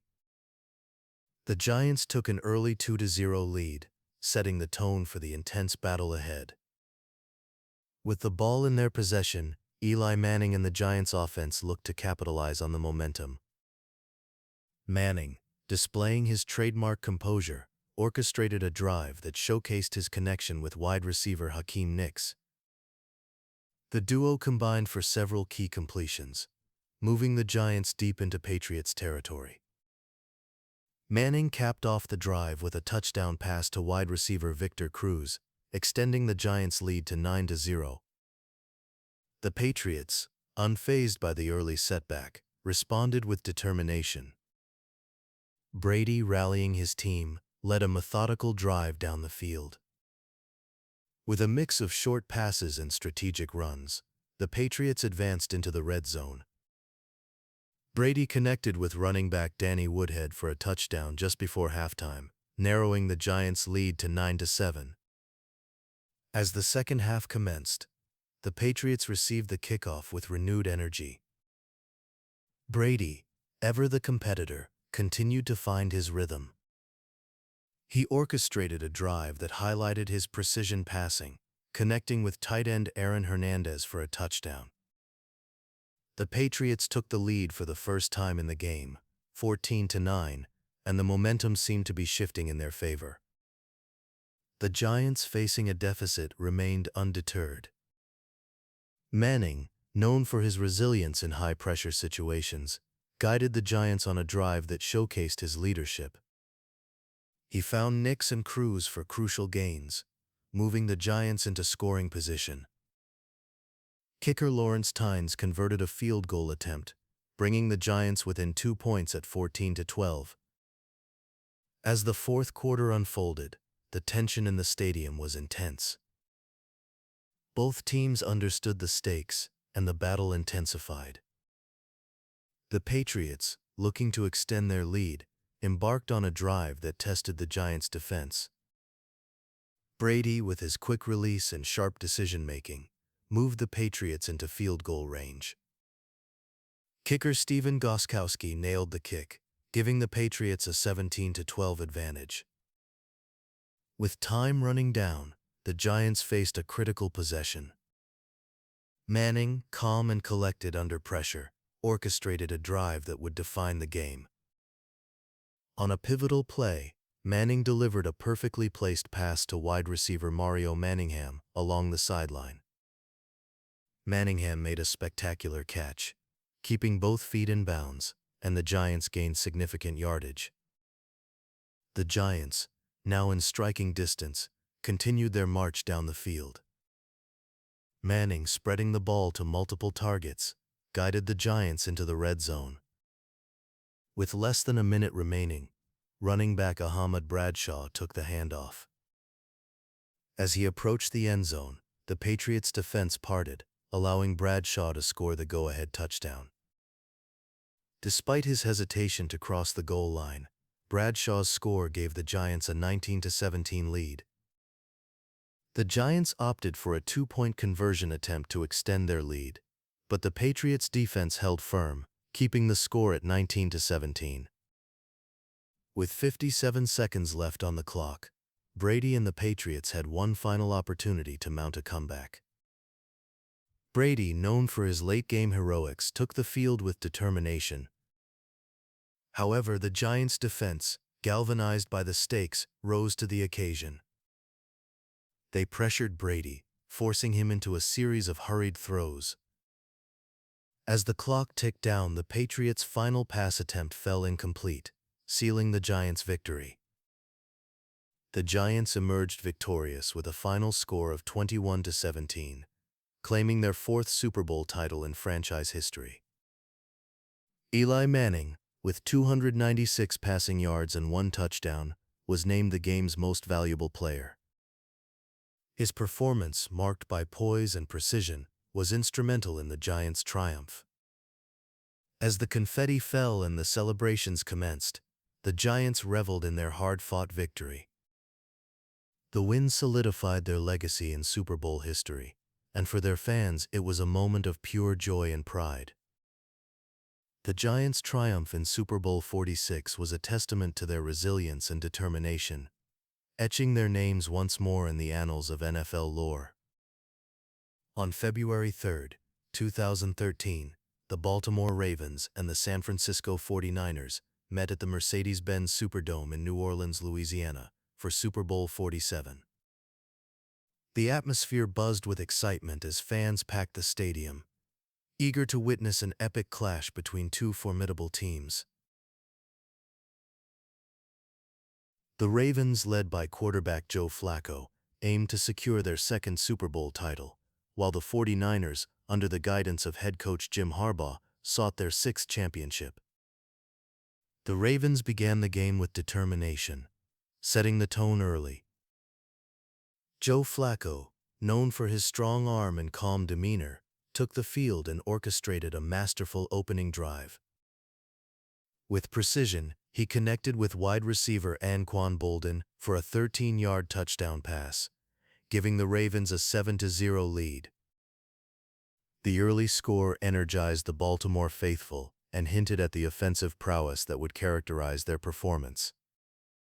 San Francisco, unfazed by the initial setback, looked to respond swiftly. Quarterback Colin Kaepernick, renowned for his dual-threat ability, led the 49ers on a drive that showcased his mobility and passing skills. However, the Ravens' defense, anchored by veterans like Ray Lewis and Ed Reed, proved resilient. They forced the 49ers to settle for a field goal, narrowing the Ravens' lead to 7-3. As the first quarter gave way to the second, Baltimore continued to assert its dominance. Flacco, displaying exceptional poise, orchestrated another scoring drive. This time he found tight end Dennis Pitta in the end zone for a 1-yard touchdown pass, extending the Ravens' lead to 14-3. The connection between Flacco and his receivers was evident, as they consistently found ways to exploit the 49ers' defense. The Ravens' momentum surged as the half progressed. With their defense holding firm, Baltimore's offense capitalized on a turnover. Flacco, seizing the opportunity, fired a deep pass to wide receiver Jacoby Jones, who made a spectacular catch and sprinted into the end zone for a 56-yard touchdown. The Ravens now led 21-3, and their fans erupted in celebration. San Francisco, facing a significant deficit, needed a spark to reignite their hopes. Kaepernick, determined to rally his team, led the 49ers on a promising drive. However, the Ravens' defense, refusing to yield, forced another field goal attempt. The kick was good, but the 49ers still trailed 21-6 as halftime approached. As the teams headed to the locker rooms, the Ravens held a comfortable lead, and their fans brimmed with optimism. However, the game took an unexpected turn as the third quarter commenced. Jacoby Jones, electrifying the crowd, returned the opening kickoff of the second half for a 108-yard touchdown, extending Baltimore's advantage to 28-6. The return was a testament to Jones's speed and vision, further solidifying his impact on the game. Then, in a moment that would become one of the most memorable incidents in Super Bowl history, the stadium was plunged into darkness. A power outage halted the game, leaving players and fans alike in a state of bewilderment. The blackout lasting 34 minutes created an eerie atmosphere as officials worked to resolve the issue. The unexpected pause provided both teams with an opportunity to regroup and refocus. When play resumed, the 49ers emerged with renewed vigor. Kaepernick, undeterred by the deficit, led San Francisco on a determined march down the field. He connected with wide receiver Michael Crabtree for a 31-yard touchdown pass, injecting life into the 49ers' comeback hopes. The score narrowed Baltimore's lead to 28-13, and the momentum began to shift. The Ravens, sensing the shift in energy, sought to regain control. However, the 49ers' defense, now playing with urgency, forced a turnover, giving San Francisco another chance to close the gap. Running back Frank Gore capitalized on the opportunity, finding the end zone with a 6-yard touchdown run. The 49ers had now scored 17 unanswered points, cutting Baltimore's lead to 28-20. As the fourth quarter unfolded, the tension in the stadium was palpable. Both teams understood the stakes, and the intensity of the battle reached its peak. Flacco, determined to lead his team to victory, orchestrated a drive that culminated in a field goal, extending the Ravens' lead to 31-23. However, the 49ers, undeterred, responded with a drive of their own. Kaepernick showcased his versatility, scrambling for a 15-yard touchdown run. The 49ers opted for a 2-point conversion to tie the game, but the Ravens' defense held firm, preserving their slim 31-29 lead. With time winding down, the Ravens sought to extend their advantage. Kicker Justin Tucker delivered a crucial field goal, pushing Baltimore's lead to 34-29. The 49ers, facing a critical possession, embarked on a drive that would determine the game's outcome. Kaepernick, under immense pressure, guided San Francisco deep into Ravens territory. As the clock ticked down, the 49ers found themselves on the doorstep of the end zone. However, the Ravens' defense, displaying remarkable resolve, mounted a goal line stand. On fourth down, Kaepernick's pass to Crabtree fell incomplete, and the Ravens' sideline erupted in celebration. Baltimore had held on to secure a thrilling 34-31 victory, claiming their second Super Bowl title. Joe Flacco's performance, marked by 287 passing yards and 3 touchdowns, earned him the game's most valuable player honors. His leadership and precision were instrumental in guiding the Ravens to victory. As the confetti fell and the celebrations commenced, the Ravens reveled in their hard-fought triumph, etching their names in the annals of NFL history once more. On February 2, 2014, the Seattle Seahawks and the Denver Broncos met at MetLife Stadium in East Rutherford, New Jersey, for Super Bowl 48. The air was crisp, and anticipation crackled through the crowd as fans filled the stands, eager to see a showdown between two of the league's most formidable teams. The Seahawks, led by head coach Pete Carroll, were known for their fierce defense, while the Broncos, under the guidance of head coach John Fox, boasted an explosive offense led by the legendary Peyton Manning. From the very first play, the Seahawks set the tone for what would become a defining game. As the Broncos snapped the ball, an errant hike sailed over Manning's head and into the end zone, resulting in a safety. This unexpected start gave Seattle an early 2-0 lead and sent a jolt through the stadium. The Seahawks' defense, famously dubbed the Legion of Boom, had already made its presence felt. The Seahawks' offense, led by quarterback Russell Wilson, took the field with confidence. Wilson, known for his composure and ability to extend plays, methodically moved the ball down the field. The drive culminated in a field goal, extending Seattle's lead to 5-0. The Broncos, meanwhile, struggled to find their rhythm against the relentless pressure from Seattle's defense. As the first quarter progressed, the Seahawks continued to assert their dominance. Their defense, anchored by players like Richard Sherman and Earl Thomas, suffocated the Broncos' attempts to advance. Manning, despite his experience and skill, found himself under constant duress, with the Seahawks' pass rush closing in on him at every turn. Seattle's offense capitalized on the defensive efforts, with Wilson connecting with wide receiver Jermaine Kears and running back Marshawn Lynch to move the chains. Lynch, known as Beast Mode for his powerful running style, bulldozed his way into the end zone for a 1-yard touchdown early in the second quarter. The Seahawks now led 12-0, and their fans erupted in cheers. The Broncos, facing a mounting deficit, attempted to regroup. Manning, ever the competitor, sought to rally his team. However, the Seahawks' secondary proved impenetrable, with cornerbacks and safeties blanketing Denver's receivers and breaking up passes.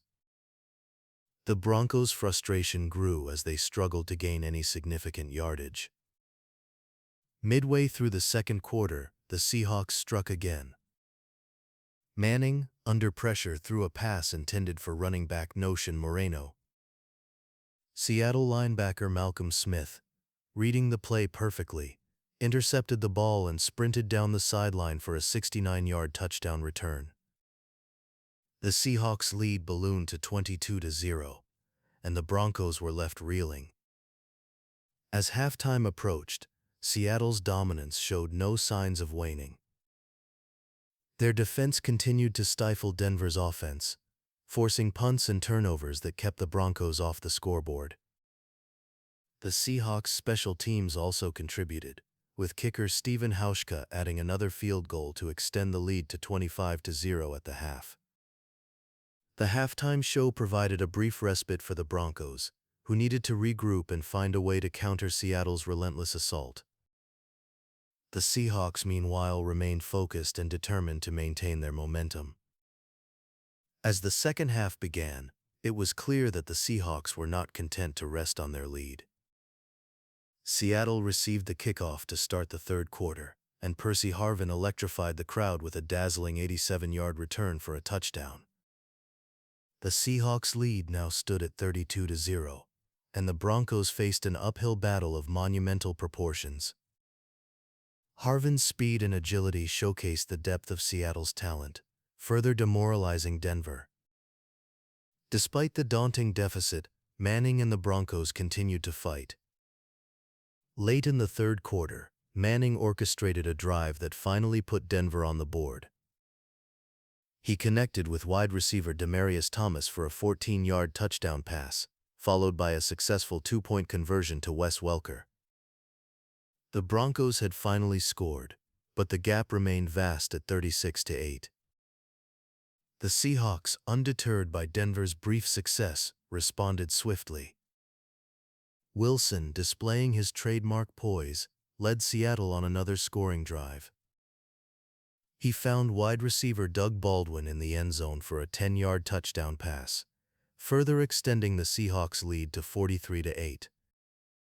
Wilson's precision and decision-making were on full display, solidifying Seattle's control of the game. As the fourth quarter unfolded, the outcome was all but certain. The Seahawks' defense continued to dominate, with players like Bobby Wagner and Cam Chancellor delivering punishing hits and disrupting Denver's attempts to mount a comeback. The Broncos, despite their efforts, were unable to overcome the suffocating pressure and relentless pursuit of Seattle's defenders. With time winding down, the Seahawks maintained their focus and intensity, determined to see their victory through to the end. The final whistle blew, and the Seahawks emerged triumphant, securing a historic 43-8 victory over the Broncos. The win marked Seattle's first Super Bowl title in franchise history, and the players and fans celebrated a momentous achievement. Malcolm Smith, whose interception return for a touchdown had been a pivotal moment in the game, was named Super Bowl MVP. His performance, along with that of his teammates, exemplified the tenacity and skill that had carried the Seahawks to victory. As the confetti rained down and the celebrations commenced, the Seahawks reveled in their hard-earned triumph, etching their names into the annals of NFL history. On February 1, 2015, the New England Patriots and the Seattle Seahawks clashed in Super Bowl 49 at the University of Phoenix Stadium in Glendale, Arizona. An electric energy filled the air as fans from both sides eagerly anticipated a showdown between two of the NFL's most complete teams. The Patriots, led by head coach Bill Belichick, were known for their strategic acumen and offensive prowess, orchestrated by the legendary Tom Brady. Meanwhile, the Seahawks, under the leadership of head coach Pete Carroll, boasted a formidable defense and a dynamic offense led by quarterback Russell Wilson. The game began with the Seahawks kicking off to the Patriots, setting the stage for a battle that would unfold with each possession. New England's offense took the field first, and Brady, with his characteristic poise, began to dissect the Seahawks' defense. The Patriots methodically moved the ball down the field, showcasing a mix of short passes and runs. However, Seattle's defense, renowned for its resilience, held firm, forcing New England to settle for a field goal, giving them an early 3-0 lead. Seattle responded with their own offensive drive, as Wilson and running back Marshawn Lynch worked in tandem to advance the ball. Lynch, known for his relentless running style, bulldozed his way through New England's defensive line, gaining crucial yards. The Seahawks capped off the drive with a field goal of their own, leveling the score at 3-3. The first quarter ended with both teams locked in a tight contest, each probing for weaknesses in the other's game plan. As the second quarter unfolded, the Patriots began to find their rhythm. Brady, with his sharp decision-making and precision passing, orchestrated a drive that culminated in a touchdown pass to wide receiver Brandon LaFell. The Patriots now led 10-3, and the momentum seemed to be shifting in their favor. However, the Seahawks were not to be outdone. Wilson, displaying his trademark mobility, extended plays and connected with his receivers to keep Seattle's offense moving. With time winding down in the first half, the Seahawks mounted a critical drive. Wilson found wide receiver Chris Matthews for a pivotal catch that set up a short touchdown run by Lynch. The score was now tied at 10-10, and the Seahawks were back in the game. As the first half drew to a close, the tension in the stadium was palpable, with both teams knowing that the second half would be decisive. The third quarter began with Seattle receiving the kickoff, and they wasted no time in asserting themselves. Wilson, with his quick release and ability to read defenses, orchestrated a drive that ended with a touchdown pass to Doug Baldwin. The Seahawks had taken their first lead of the game, 17-10, and their fans erupted in celebration. The Patriots, facing a deficit, needed a response. Brady, ever the competitor, rose to the challenge. He led the Patriots on a methodical drive, utilizing short passes and quick routes to neutralize Seattle's pass rush. The drive culminated in a touchdown pass to tight end Rob Gronkowski, tying the game once again at 17-17. The back-and-forth battle continued, with both teams trading blows and neither side willing to concede an inch. As the fourth quarter began, the Seahawks seized the initiative. Wilson, with his unyielding determination, orchestrated another scoring drive, finding Matthews once more for a crucial catch that set up a touchdown run by Lynch. Seattle had regained the lead, 24-17, and the pressure was squarely on New England to respond. With time ticking away, Brady and the Patriots embarked on a drive that would define their season. Brady, demonstrating his legendary composure, connected with wide receiver Julian Edelman for key gains, moving the Patriots into scoring position. As the drive reached its climax, Brady found Edelman in the end zone for a touchdown, tying the game at 24-24. The final minutes of the game were a testament to the drama and unpredictability of football. With less than 2 minutes remaining, the Seahawks mounted a drive that brought them within striking distance of the end zone. Wilson, with his eyes set on victory, fired a pass to wide receiver Jermaine Kears, who made a miraculous catch, keeping Seattle's hopes alive. The Seahawks were now on the doorstep of the end zone, poised to reclaim the lead. With 26 seconds left on the clock, Seattle faced a 2nd and goal from the 1-yard line. The tension was at its peak as Wilson lined up under center. As the ball was snapped, Wilson dropped back and fired a pass intended for wide receiver Ricardo Lockett.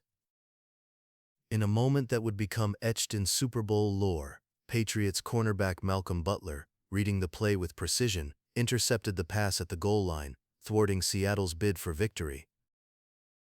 The interception was a stunning turn of events, sealing the Patriots' 28-24 victory over the Seahawks.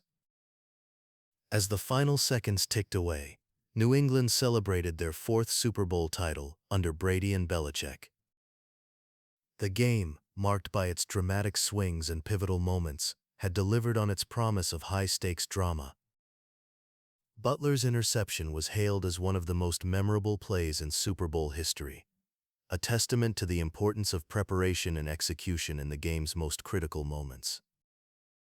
As the Patriots celebrated their triumph, the Seahawks were left to ponder what might have been, their quest for back-to-back titles thwarted in the game's final moments. The echoes of Super Bowl 49 would linger long after the confetti had settled, a reminder of the thin line between victory and defeat on football's grandest stage. On February 7, 2016, the Denver Broncos and the Carolina Panthers met on the grand stage of Super Bowl 50 at Levi's Stadium in Santa Clara, California. The Broncos, under the guidance of head coach Gary Kubiak, were known for their formidable defense, a unit that had stifled opponents throughout the season. The Panthers, led by head coach Ron Rivera, boasted a potent offense helmed by the dynamic quarterback Cam Newton, who had been named the league's most valuable player. The game commenced with the Panthers kicking off to the Broncos, setting the tone for a fierce contest. Denver's offense, directed by veteran quarterback Peyton Manning, took the field with a mix of anticipation and determination. Manning, in what many speculated could be his final NFL game, began by testing the Panthers' defense with short, precise passes. However, Carolina's defense, known for its speed and aggression, stood firm, forcing Denver to punt on their opening possession. Carolina's offense, led by Newton, took over with high expectations. Newton, renowned for his athleticism and arm strength, looked to establish his rhythm early. Yet Denver's defense, spearheaded by linebacker Von Miller, quickly made its presence felt. On a crucial 3rd down, Miller burst through the line, sacking Newton and forcing a fumble that was recovered by defensive end Malik Jackson in the end zone for a touchdown. This defensive score gave the Broncos an early lead, 7-0, and set the stage for a defensive battle. The Panthers, undeterred by the early setback, responded with a drive that showcased their offensive capabilities. Newton, with his trademark poise, connected with his receivers and utilized his mobility to extend plays. Carolina managed to move into field goal range, where kicker Graham Gano converted a field goal, narrowing the deficit to 7-3. As the first quarter drew to a close, the Broncos' defense continued to assert its dominance. Miller, relentless in his pursuit of Newton, consistently disrupted Carolina's offensive flow. The Broncos' secondary, led by cornerbacks Chris Harris Jr. and Aqib Talib, provided tight coverage, limiting Newton's passing options. In the second quarter, Denver's offense sought to capitalize on their defensive momentum. Manning, with his vast experience, orchestrated a methodical drive that mixed runs and short passes, keeping Carolina's defense off balance.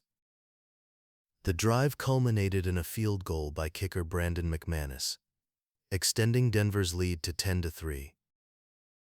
Carolina, facing a determined Broncos defense, struggled to find consistency.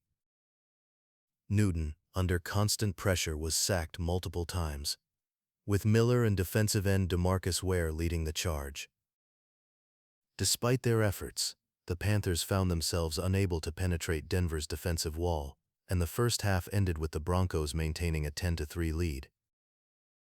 The halftime break provided both teams an opportunity to regroup and adjust their strategies. As the third quarter began, the Panthers received the kickoff, eager to shift the momentum in their favor. Newton, determined to rally his team, led a drive that showcased his dual-threat capabilities. Utilizing his legs and arm, he moved the Panthers into scoring position. However, Denver's defense, resilient as ever, forced another turnover, halting Carolina's progress. Denver's offense, aware of the importance of seizing the moment, took advantage of the turnover. Manning, with his characteristic precision, orchestrated a drive that culminated in another McManus field goal, increasing the Broncos' lead to 13-3. The Panthers, facing an uphill battle, continued to fight. Newton, undeterred by the relentless pressure, connected with wide receiver Corey Brown for a significant gain, setting up a touchdown run by running back Jonathan Stewart. This score brought the Panthers within striking distance, with the scoreboard reading 13-10 in favor of Denver. As the fourth quarter unfolded, the tension in the stadium was palpable. Both teams knew that the outcome hung in the balance, and each play carried significant weight. Denver's defense, sensing the opportunity to secure a championship, intensified their efforts. Miller, in a performance for the ages, delivered another crucial sack on Newton, forcing yet another fumble. The Broncos recovered, setting up their offense in prime position. Manning, with the chance to put the game out of reach, led a disciplined drive that culminated in a short touchdown run by running back C.J. Anderson. With the score now 20-10, the Broncos had created a significant cushion. A successful two-point conversion extended their lead to 24-10, leaving the Panthers with a daunting task. Carolina, facing a two-score deficit, mounted one final effort to close the gap. Newton, displaying his trademark resilience, attempted to rally his team. However, Denver's defense, unyielding in their pursuit, continued to apply relentless pressure.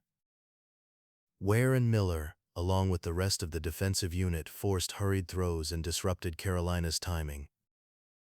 As the final minutes ticked away, the Broncos' defense held firm, sealing a 24-10 victory over the Panthers.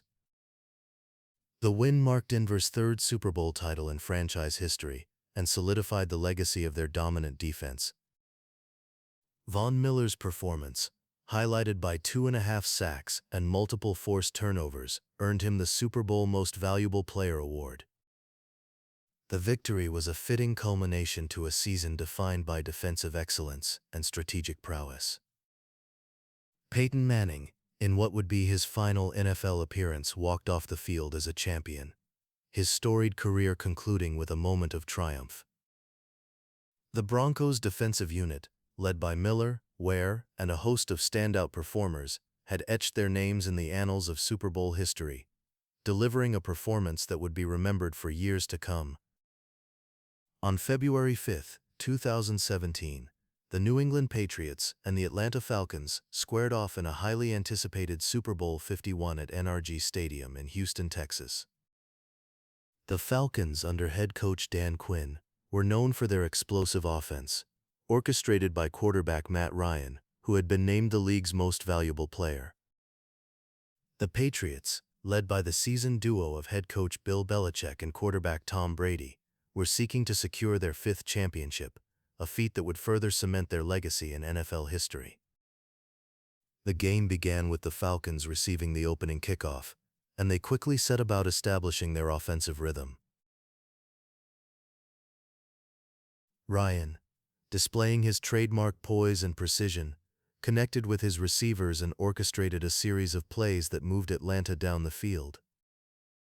Despite their promising start, the Patriots' defense, renowned for its adaptability and discipline, managed to halt the Falcons' progress, forcing a punt on their initial drive. New England's offense, guided by Brady, took the field with a mix of confidence and determination. Brady, known for his surgical precision and quick decision-making, began testing the Falcons' defense with short, accurate passes. However, Atlanta's defense, characterized by its speed and aggression, quickly asserted itself. Linebacker Deion Jones and safety Keanu Neal led a defensive unit that applied consistent pressure on Brady, disrupting the Patriots' offensive flow and forcing them to punt on their first possession. As the first quarter unfolded, both teams exchanged possessions without scoring, each testing the other's defensive resolve. It was a battle of wits and will, with neither side willing to give an inch. The tension in the stadium was palpable, as fans eagerly awaited the first breakthrough. In the second quarter, the Falcons' offense found its stride. Ryan, with his characteristic composure, began to dissect the Patriots' defense.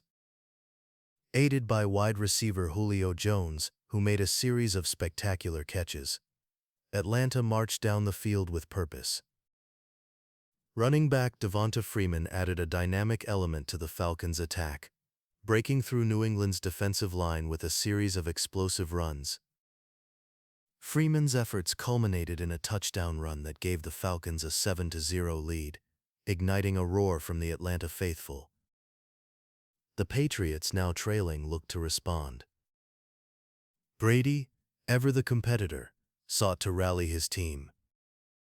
However, the Falcons' defense, relentless in its pursuit, continued to frustrate New England's efforts.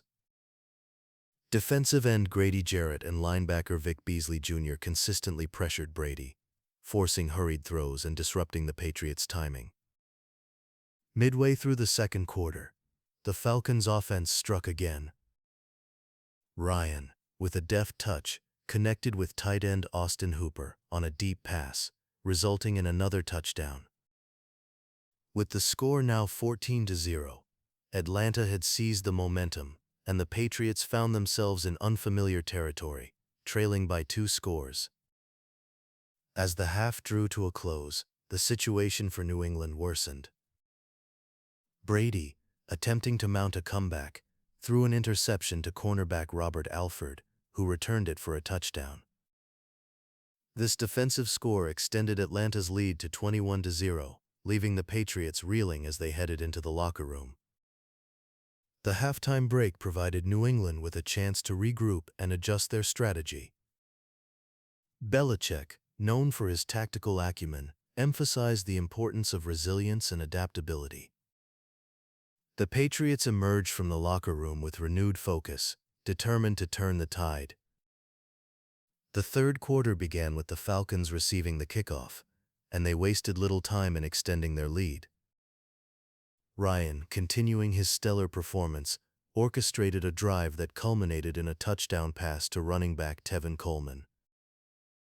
With the score now 28-3, Atlanta appeared to be in complete control, and the prospect of a Patriots comeback seemed increasingly unlikely. However, New England, undeterred by the daunting deficit, began to claw their way back into the game. Brady, demonstrating his trademark tenacity, led a drive that resulted in a field goal by kicker Stephen Gostkowski, narrowing the gap to 28-6. Although the deficit remained substantial, the Patriots' sideline showed signs of life, and the momentum began to shift ever so slightly. As the third quarter wound down, the Patriots' defense, galvanized by the challenge before them, began to stifle Atlanta's offense. Linebacker Donta Hightower delivered a crucial sack on Ryan, forcing a fumble that was recovered by New England. This turnover provided the Patriots with a glimmer of hope, and Brady capitalized on the opportunity, connecting with running back James White for a touchdown. A successful two-point conversion brought the score to 28-14, and the comeback was officially underway. The fourth quarter unfolded with a sense of urgency and anticipation. The Patriots, fueled by their newfound momentum, continued to chip away at Atlanta's lead. Brady, displaying his mastery of the no-huddle offense, orchestrated a series of rapid-fire plays that kept the Falcons' defense on its heels. Wide receiver Danny Amendola became a key target, making several clutch catches that kept New England's drives alive. With time ticking away, the Patriots' defense delivered another pivotal play. Hightower, once again rising to the occasion, forced a fumble that was recovered by defensive tackle Alan Branch. This turnover set the stage for another New England touchdown, as Brady found Amendola in the end zone. A successful two-point conversion followed, bringing the score to 28-20. The tension in the stadium reached a fever pitch as the Patriots, now within striking distance, sought to complete their improbable comeback. Brady, with the poise and precision that had become his hallmark, led a drive that culminated in a touchdown run by White. Another successful two-point conversion tied the game at 28-28, sending the contest into overtime for the first time in Super Bowl history. In the overtime period, the Patriots won the coin toss and elected to receive the ball. Brady, with the game on the line, orchestrated a methodical drive that showcased his leadership and composure. New England methodically marched down the field, with White and Amendola playing pivotal roles. The drive culminated in a 2-yard touchdown run by White, clinching a 34-28 victory for the Patriots. The victory was a testament to the resilience and determination of the New England Patriots, who had overcome a seemingly insurmountable deficit to secure their 5th Super Bowl title. Tom Brady's performance, highlighted by 466 passing yards and 2 touchdowns, earned him the Super Bowl Most Valuable Player award, further solidifying his status as one of the greatest quarterbacks in NFL history. The game would be remembered as one of the most dramatic and thrilling comebacks in Super Bowl history, a testament to the never-say-die spirit of the Patriots. On February 4, 2018, the Philadelphia Eagles and the New England Patriots lined up for a showdown in Super Bowl 52 at US Bank Stadium in Minneapolis, Minnesota. The Eagles, under head coach Doug Peterson, were on a journey to clinch their first Super Bowl title in franchise history. Quarterback Nick Foles, stepping in for the injured Carson Wentz, had guided the team through the playoffs with poise and precision. On the other side, the Patriots, led by the legendary duo of head coach Bill Belichick and quarterback Tom Brady, were in pursuit of their 6th championship. The game kicked off with the Eagles receiving the opening kickoff. Foles, known for his calm demeanor and accurate throws, took the field with confidence. Philadelphia's offense quickly found its rhythm, mixing short passes with effective runs. Running back Legarrette Blount, a former Patriot, powered through the defensive line, setting the tone early. The Eagles' initial drive culminated in a field goal, giving them a 3-0 lead and igniting the green-clad fans. Tom Brady and the Patriots responded with their own offensive prowess. Brady, renowned for his ability to dissect defenses, methodically moved New England down the field. The Patriots' offense, featuring wide receiver Danny Amendola and tight end Rob Gronkowski, was a well-oiled machine. However, the Eagles' defense, led by defensive end Brandon Graham, held firm in the red zone, limiting New England to a field goal and tying the game at 3-3. As the first quarter progressed, Both teams traded blows in a high-stakes chess match. Foles, unfazed by the pressure, continued to find his targets. Wide receiver Alshon Jeffrey made a spectacular catch in the end zone, hauling in a pass from Foles for the game's first touchdown. The Eagles, opting for aggression, attempted a two-point conversion but were unsuccessful, leaving the score at 9-3. The Patriots, unaccustomed to trailing, sought to regain control. Brady, with his characteristic poise, orchestrated a drive that brought New England deep into Eagles territory. Running back James White, known for his versatility, powered through for a touchdown, narrowing the gap. However, a missed extra point left the score at 9-6, with Philadelphia maintaining a slim lead. The second quarter unfolded with a series of explosive plays. Blount, showcasing his power and speed, broke free for a long touchdown run, extending the Eagles' lead to 15-6. Philadelphia's sideline erupted in celebration, sensing the momentum shifting in their favor. The Patriots, undeterred, responded with a field goal, keeping the game within reach at 15-9. As halftime approached, the Eagles executed one of the most memorable plays in Super Bowl history. Facing a fourth down near the goal line, Pederson called for a trick play known as the Philly Special. Foles, lining up in the shotgun, shifted to the right side of the line, while running back Corey Clement took the snap. Clement handed the ball to tight end Trey Burton, who then lobbed a perfect pass to a wide-open Foles in the end zone. The audacious play resulted in a touchdown, sending shockwaves through the stadium and extending Philadelphia's lead to 22-12. The halftime break provided both teams with a chance to regroup and adjust their strategies. The Eagles, buoyed by their lead, focused on maintaining their aggressive approach. The Patriots, known for their resilience, sought to mount a comeback, drawing on their wealth of experience in high-pressure situations. The third quarter began with New England receiving the kickoff. Brady, determined to turn the tide, led a drive that showcased his precision and leadership. Gronkowski, a towering presence on the field, became a focal point of the Patriots' attack.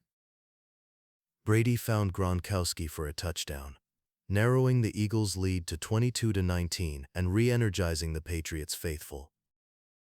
Philadelphia, aware of the Patriots' ability to rally, remained undeterred. Foles, with his unflappable demeanor, continued to orchestrate the Eagles' offense with precision. Clement, a key contributor throughout the game, hauled in a touchdown pass from Foles, extending the lead once more. The Eagles' offense, firing on all cylinders, maintained their aggressive approach, pushing the score to 29-19. New England, refusing to back down, responded with another touchdown. Brady, utilizing his vast array of offensive weapons, found Amendola for a crucial score. The Patriots, executing a successful two-point conversion, closed the gap to 29-26, setting the stage for a thrilling fourth quarter. The final quarter unfolded with a sense of urgency and anticipation. Both teams, aware of the stakes, elevated their play to match the moment. The Eagles, determined to secure their first championship, continued to press forward. Foles, displaying his ability to rise to the occasion, connected with tight end Zach Ertz for a pivotal touchdown. The score, now 38-33, placed the Eagles on the brink of history. As time ticked away, the Patriots, with their backs against the wall, launched a final assault. Brady, with the clock winding down, sought to orchestrate a game-winning drive. However, the Eagles' defense, galvanized by the opportunity before them, rose to the occasion. Graham, delivering a critical strip sack on Brady, forced a fumble that was recovered by Philadelphia. This turnover, a turning point in the contest, effectively sealed the game for the Eagles. With the final whistle, the Philadelphia Eagles emerged victorious, claiming a 41-33 triumph over the New England Patriots. The victory marked a historic moment for the franchise, as they captured their first Super Bowl title. Foles, with 373 passing yards and 3 touchdowns, was named the game's most valuable player, etching his name into the annals of NFL lore. The game, characterized by its high-scoring nature and dramatic plays, would be remembered as one of the most thrilling Super Bowls in history. On February 3, 2019, the New England Patriots and the Los Angeles Rams met under the bright lights of Mercedes-Benz Stadium in Atlanta, Georgia, for Super Bowl 53. The Patriots, led by the seasoned duo of head coach Bill Belichick and quarterback Tom Brady, were on a quest to secure their 6th Super Bowl title. Meanwhile, the Rams, under the guidance of young head coach Sean McVay and quarterback Jared Goff, were eager to claim their first championship since the franchise's return to Los Angeles. As the game began, both teams demonstrated their defensive prowess, setting the tone for a strategic battle. The Patriots received the opening kickoff, with Brady taking the field amidst roaring cheers and the anticipation of another championship run. However, the Rams' defense, known for its aggressive front led by defensive tackle Aaron Donald, quickly made their presence felt. Brady's initial pass was intercepted by Rams linebacker Corey Littleton, signaling a strong start for Los Angeles. Despite the early turnover, the Patriots' defense, a hallmark of Belichick's coaching philosophy, quickly responded. They stifled the Rams' offense, forcing a 3-and-out and returning the ball to Brady and the Patriots' offense. Throughout the first quarter, both defenses traded blows, with neither team able to gain significant ground. The Patriots, however, managed to break the deadlock with a field goal from kicker Stephen Gostkowski, taking a 3-0 lead. The Rams, known for their explosive offensive capabilities, struggled to find their rhythm against the disciplined Patriots' defense. Goff, facing relentless pressure from the Patriots' defensive front, found himself unable to connect with his receiving core, which included standout receiver Brandon Cooks. The Rams' ground game, anchored by running back Todd Gurley, also faced challenges as the Patriots' linebackers and defensive line closed running lanes with precision. As the second quarter unfolded, the game remained a defensive stalemate. Both teams exchanged punts, with neither side able to sustain a drive long enough to threaten the end zone. The Patriots, relying on their experience and strategic adjustments, attempted to exploit the Rams' defense with a balanced mix of runs and short passes.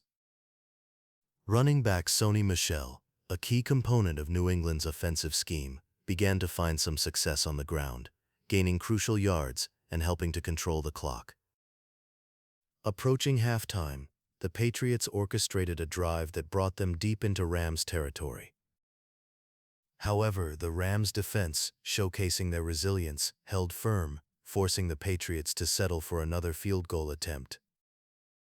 Gostkowski, with the pressure mounting, missed the attempt, leaving the score at 3-0 as the teams headed to the locker rooms for the halftime break. The third quarter began much like the first half, with both defenses continuing to dominate. The Rams, eager to shift the momentum, looked to Goff to ignite their offense.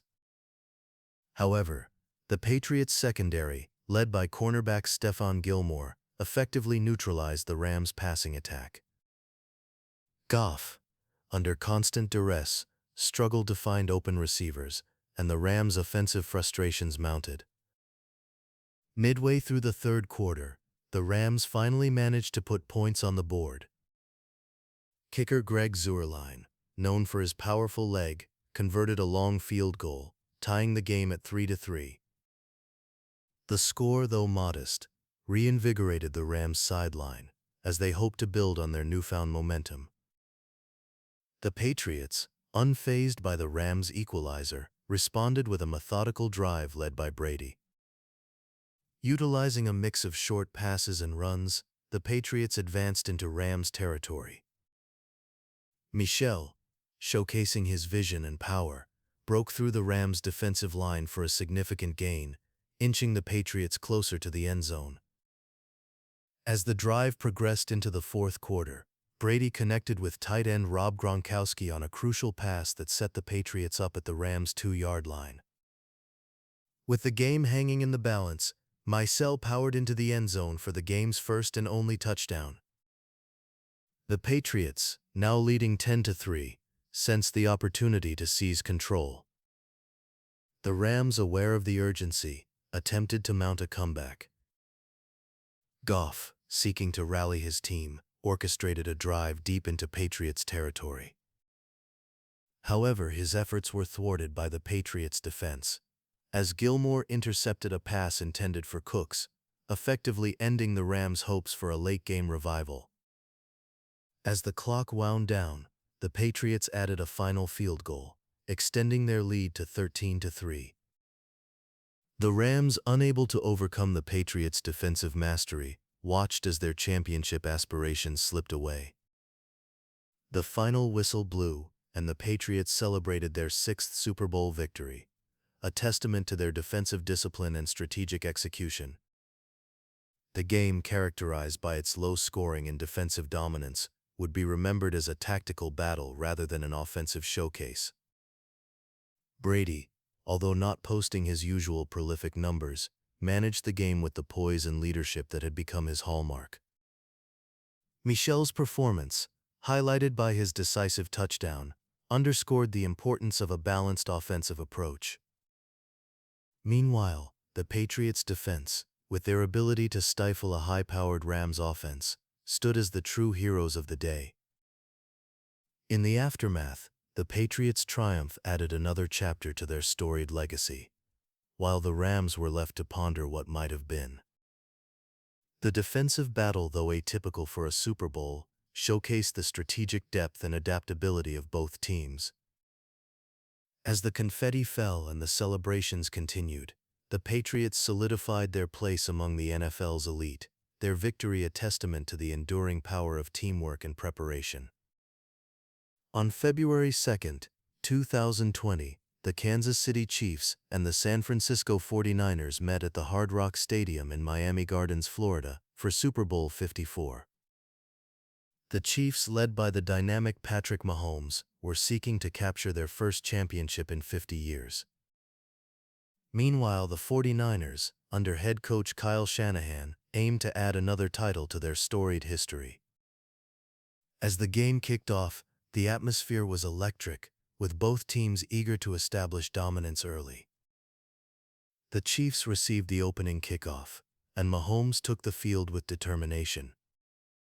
However, the 49ers' defense, known for its aggressive pass rush led by Nick Bosa, quickly made its presence felt. Mahomes, facing pressure, scrambled for short gains but struggled to find his rhythm in the opening series. The 49ers, on their first possession, demonstrated their offensive prowess. Quarterback Jimmy Garoppolo, with a mix of short passes and effective runs by Raheem Mostert, moved the ball efficiently down the field. The drive culminated in a field goal by Robbie Gould, giving San Francisco an early 3-0 lead. The Chiefs responded with a drive of their own. Mahomes, showcasing his poise and arm strength, connected with his favorite targets, including tight end Travis Kelce. The drive, however, stalled in 49ers territory, and the Chiefs settled for a field goal by Harrison Butker, leveling the score at 3-3. As the first quarter drew to a close, the game remained tightly contested. The 49ers, on their next possession, leaned on their running game. Mostert, finding gaps in the Chiefs' defense, gained significant yardage, pushing San Francisco deep into Kansas City territory. Garoppolo, with a well-timed play-action pass, found fullback Kyle Juszczyk for a touchdown, putting the 49ers ahead 10-3. The Chiefs, undeterred by the deficit, sought to regain momentum. Mahomes, known for his ability to make plays under pressure, orchestrated a drive that showcased his versatility. He mixed short passes with designed quarterback runs, keeping the 49ers' defense off balance. The drive culminated in Mahomes himself rushing for a touchdown, tying the game at 10-10. As halftime approached, both teams continued to battle for control. The 49ers, with their balanced defensive attack, managed to move into field goal range once more. Gould's reliable leg extended San Francisco's lead to 13-10, as the teams headed to the locker rooms for the halftime break. The third quarter began with the 49ers receiving the kickoff. Garoppolo, executing Shanahan's game plan, efficiently moved the ball downfield. The drive was highlighted by a series of precise passes and a strong running game. Mostert, continuing his impressive performance, capped the drive with a short touchdown run, increasing the 49ers' lead to 20-10.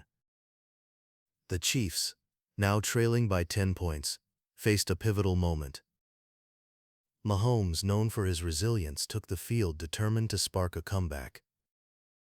However, the 49ers' defense, maintaining their aggressive approach, forced Mahomes into a rare interception, further boosting San Francisco's confidence. Midway through the third quarter, the Chiefs' defense, recognizing the urgency, stepped up. They managed to halt the 49ers' next drive, forcing a punt and giving Mahomes another opportunity. The Chiefs' quarterback, undeterred by the earlier turnover, began to find his rhythm.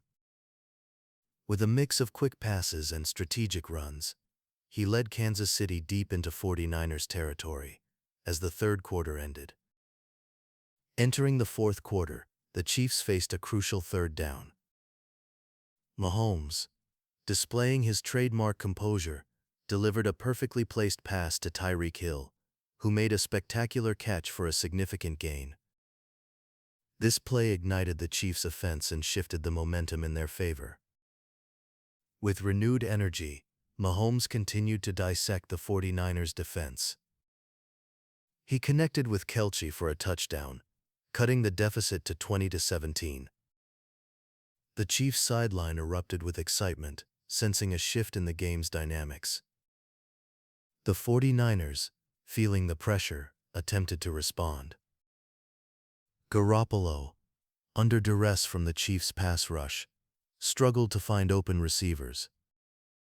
The Chiefs' defense, led by defensive coordinator Steve Spagnuolo, tightened their coverage and forced a punt, giving Mahomes another chance to lead a comeback.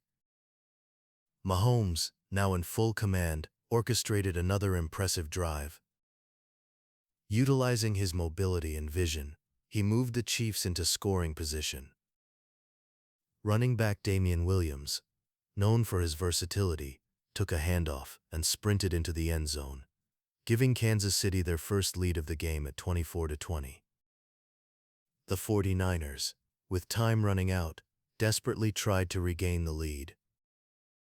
Garoppolo, attempting to rally his team, launched a deep pass intended for Emmanuel Sanders. However, the pass sailed just out of reach, and the 49ers' drive stalled. The Chiefs' defense, sensing victory, held firm and forced another punt. With the ball back in Mahomes' hands, the Chiefs looked to seal the win. Mahomes, displaying his leadership, executed a series of precise plays that chewed up the clock. As the game neared its conclusion, Williams broke free for another touchdown run, extending the Chiefs' lead to 31-20. The 49ers, facing an insurmountable deficit, made one last attempt to score. However, the Chiefs' defense, relentless in their pursuit, thwarted any comeback hopes. As the final seconds ticked away, the Chiefs celebrated their remarkable victory. The Chiefs' triumph in Super Bowl 54 marked a historic moment for the franchise. Mahomes, with his exceptional performance, solidified his status as one of the league's premier quarterbacks. Williams' contributions on the ground provided the balance needed to overcome the 49ers' formidable defense. The victory, achieved through resilience and determination, ended Kansas City's 50-year championship drought and etched their names in NFL history. On February 7, 2021, the Tampa Bay Buccaneers and the Kansas City Chiefs clashed at the Raymond James Stadium in Tampa, Florida, for Super Bowl 55. The anticipation was palpable as fans gathered to witness a showdown between the seasoned Tom Brady and the electric Patrick Mahomes. Both teams had navigated a challenging season, and the stage was set for an unforgettable encounter. The Buccaneers, playing in their home stadium, received a warm welcome from the crowd. As the game commenced, Tampa Bay kicked off, and Mahomes took the field, eager to lead his team to back-to-back championships. However, the Buccaneers' defense, known for its tenacity, quickly made its intentions clear. On the Chiefs' opening drive, Mahomes faced relentless pressure from Tampa Bay's defensive line, spearheaded by the formidable Shaquille Barrett and Jason Pierre-Paul. Despite Mahomes' agility, the Chiefs struggled to advance, and the drive ended without points. When the Buccaneers gained possession, Brady, with his wealth of experience, guided his team with precision. The first drive saw Brady connect with his trusted targets, including wide receiver Mike Evans and tight end Rob Gronkowski. The Buccaneers' offensive line provided Brady with ample protection, allowing him to survey the field and make calculated throws.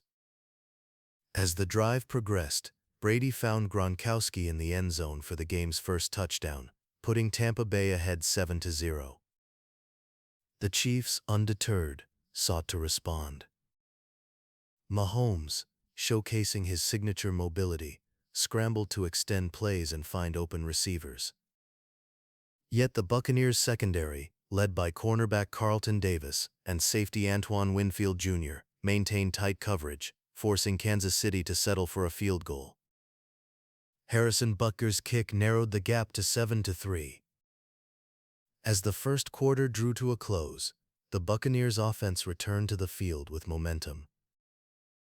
Brady, exuding confidence, orchestrated another drive that highlighted his rapport with Gronkowski. The pair connected once more for a touchdown, extending Tampa Bay's lead to 14-3. The Buccaneers' sideline buzzed with energy, sensing a shift in the game's dynamics. The second quarter began with the Chiefs determined to regain their footing. Mahomes, known for his resilience, attempted to rally his team. However, Tampa Bay's defense, executing defensive coordinator Todd Bowles' game plan, continued to apply pressure.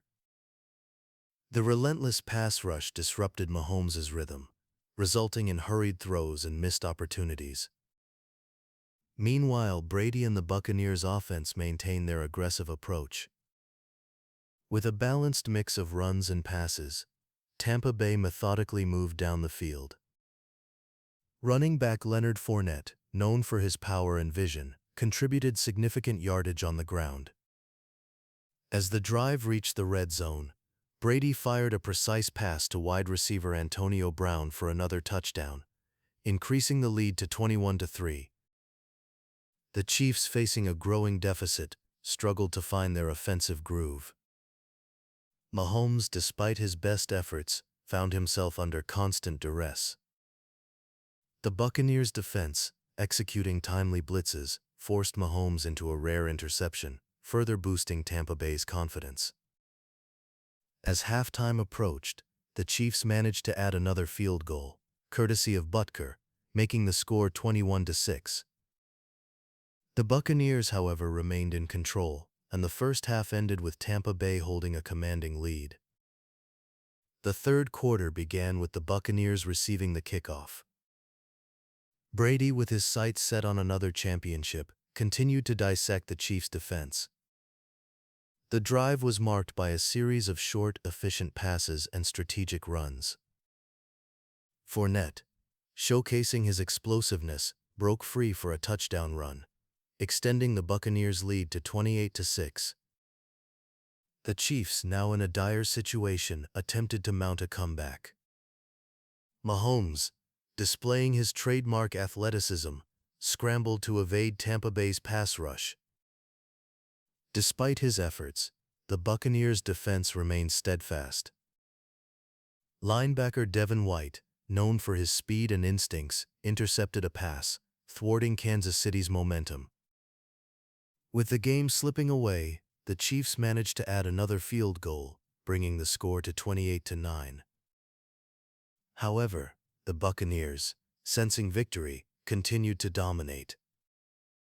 Brady, utilizing his experience, orchestrated a drive that culminated in a field goal by Ryan Succop, increasing the lead to 31-9. As the fourth quarter unfolded, the Chiefs' hopes of a comeback dwindled. Mahomes, battling against the odds, continued to fight valiantly. Yet the Buccaneers' defense, relentless in their pursuit, recorded several key sacks, further stifling Kansas City's offense. The Chiefs, unable to penetrate Tampa Bay's defensive wall, failed to score any additional points. In the final moments, the Buccaneers, with the game well in hand, ran out the clock. The victory marked Tampa Bay's second Super Bowl title in franchise history and cemented Brady's legacy as one of the greatest quarterbacks of all time. His performance, characterized by poise and precision, earned him yet another championship ring, bringing his total to 7. The Buccaneers' triumph was a testament to their balanced attack and defensive prowess. Brady's leadership, combined with the contributions of key players like Gronkowski, Fournette, and the entire defensive unit, propelled Tampa Bay to a decisive victory. As the confetti fell, the Buccaneers celebrated their hard-earned win, etching their place in the annals of NFL history. On February 13, 2022, the Los Angeles Rams and the Cincinnati Bengals took to the field at SoFi Stadium in Inglewood, California for Super Bowl 56. The air was thick with anticipation, as fans from both sides filled the stands, eager to witness a clash between two teams hungry for glory. The Rams, playing in their own stadium, were buoyed by the support of their home crowd, while the Bengals, led by the young and talented quarterback Joe Burrow, sought to claim their first-ever Super Bowl title. As the game kicked off, it was clear that both teams were prepared for a fierce battle. The Rams, with quarterback Matthew Stafford at the helm, wasted no time in asserting their presence. Stafford, known for his strong arm and keen field vision, connected with wide receiver Cooper Kupp early in the game. Kupp, who had been a standout performer throughout the season, displayed his exceptional route running skills as he found open spaces in the Bengals' secondary. The Rams' opening drive was a testament to their offensive prowess, and they capped it off with a touchdown pass from Stafford to Kupp, putting the Rams ahead 7-0. The Bengals, undeterred by the early setback, responded with determination. Burrow, demonstrating his poise under pressure, orchestrated a methodical drive down the field. Mixing short passes with strategic runs, the Bengals advanced steadily. Burrow found wide receiver Jamar Chase on a deep pass, showcasing the chemistry between the two former college teammates. The drive culminated in a field goal by kicker Evan McPherson, narrowing the Rams' lead to 7-3. The first quarter unfolded with both teams trading blows, each seeking to gain the upper hand. The Rams, however, maintained their momentum. Stafford, displaying his veteran experience, continued to target Kupp, who consistently found ways to get open. The Rams' offensive line provided Stafford with ample protection, allowing him to survey the field and make precise throws. As the quarter drew to a close, the Rams extended their lead with another touchdown, this time courtesy of a pass to wide receiver Odell Beckham Jr., making the score 14-3. The second quarter saw the Bengals regroup and adjust their strategy. Burrow, undaunted by the deficit, led his team with confidence. The Bengals' offensive line, tasked with protecting their young quarterback, stepped up their game, giving Burrow the time he needed to find his targets. Running back Joe Mixon contributed significantly, breaking through the Rams' defensive front with powerful runs. The Bengals' persistence paid off when Burrow connected with wide receiver T. Higgins for a touchdown, bringing the score to 14-10. As halftime approached, the Rams sought to maintain their lead. Stafford, aware of the Bengals' growing momentum, continued to rely on his trusted receivers. The Rams' offensive coordinator, known for his innovative play calling, mixed run and pass plays to keep the Bengals' defense guessing. However, the Bengals' defense, led by safety Jesse Bates III, tightened their coverage, forcing the Rams to settle for a field goal. Kicker Matt Gay's successful kick extended the Rams' lead to 17-10 as the teams headed into the locker rooms for halftime. The third quarter began with the Bengals receiving the kickoff. Burrow, determined to level the score, took the field with renewed vigor. The Bengals' offensive line, having found its rhythm, provided Burrow with the protection he needed to execute the game plan. On a crucial third down play, Burrow launched a deep pass to Higgins, who made a spectacular catch and sprinted into the end zone. The touchdown, coupled with a successful extra point, tied the game at 17-17, sending a surge of excitement through the Bengals fans. With the game now evenly poised, both teams intensified their efforts. The Rams, seeking to regain their lead, turned to Stafford and Kupp once more. The duo, having established a strong connection throughout the game, continued to challenge the Bengals' secondary. The Rams' offensive line, aware of the stakes, fortified their protection, allowing Stafford to exploit gaps in the Bengals' defense. Despite their efforts, the Rams were unable to breach the end zone, and they settled for another field goal by Gay, nudging the score to 20-17. As the fourth quarter unfolded, the tension in the stadium was palpable. The Bengals, trailing by 3 points, knew that time was running out. Burrow, displaying his trademark composure, orchestrated a drive that brought the Bengals within striking distance. The Rams' defense, led by defensive tackle Aaron Donald, rose to the occasion, applying relentless pressure on Burrow. On a critical third down play, Donald broke through the Bengals' offensive line, forcing Burrow to release the ball prematurely, resulting in an incomplete pass. The Bengals settled for a field goal, tying the game at 20-20. With the clock ticking down, the Rams took possession of the ball. Stafford, aware that this could be the final drive, exuded calmness as he led his team down the field. The Rams' offensive coordinator, known for his strategic acumen, called a series of plays designed to exploit the Bengals' defensive weaknesses. Stafford, displaying his veteran savvy, executed the plays with precision. As the Rams advanced into the red zone, the tension reached a crescendo. In the final moments, Stafford dropped back to pass, scanning the field for an open receiver. Spotting Kupp, who had managed to create separation from his defender, Stafford delivered a perfectly timed pass. Kupp, with his eyes on the ball, made a clean catch and crossed the goal line for a touchdown. The stadium erupted in cheers as the Rams took the lead, 23-20. The Bengals, now trailing with little time remaining, faced an uphill battle. Burrow, determined to mount a comeback, took the field for one last drive. The Rams' defense, however, remained resolute. Donald, leading the charge, applied relentless pressure on Burrow, forcing hurried throws and disrupting the Bengals' rhythm. As the final seconds ticked away, the Rams' defense held firm, sealing their victory. As the final whistle blew, the Rams celebrated their hard-fought win. The triumph marked the Rams' first Super Bowl title since relocating back to Los Angeles, and the players reveled in the moment. Stafford, who had delivered a masterful performance, was lauded for his leadership and poise. Kupp, whose 2 touchdown catches had been instrumental in the victory, was celebrated as a key contributor. The Rams' defense, having played a pivotal role in securing the win, received accolades for their tenacity and resilience. The victory was a testament to the Rams' collective effort and determination. As the confetti fell and the players embraced, the Rams etched their names into the annals of NFL history, their triumph a fitting reward for a season of dedication and perseverance.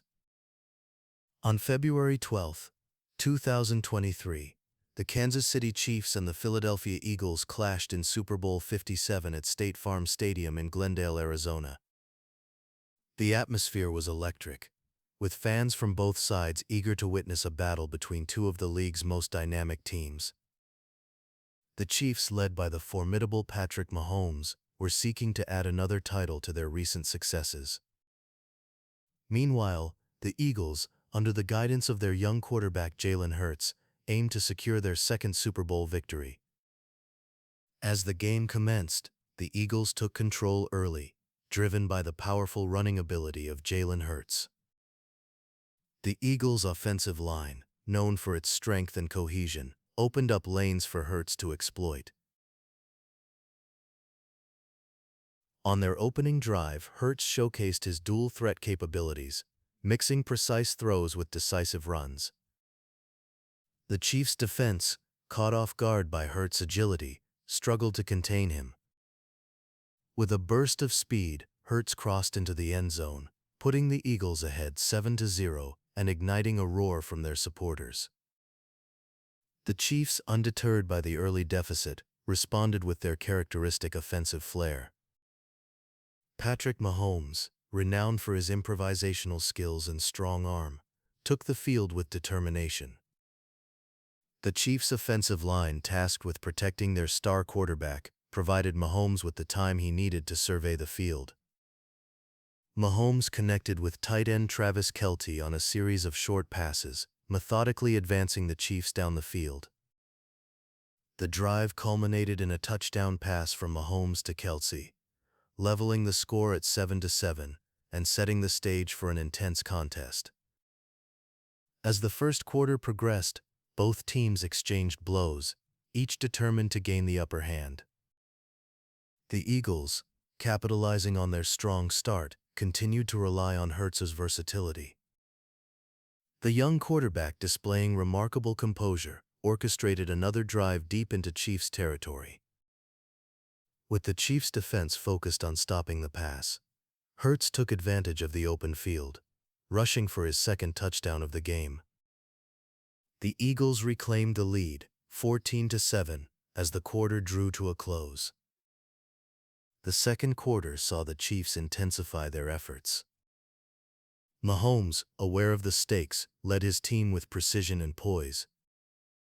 The Chiefs' offensive coordinator, known for his creative play calling, devised a series of plays that kept the Eagles' defense guessing.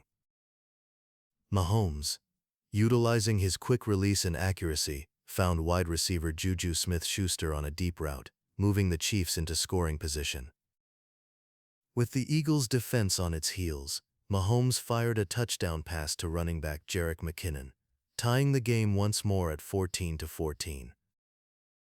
The Eagles, unfazed by the Chiefs' resurgence, maintained their offensive rhythm. Hurts, demonstrating his leadership, continued to exploit the Chiefs' defensive vulnerabilities. The Eagles' offensive line, anchoring the attack, provided Hurts with ample protection.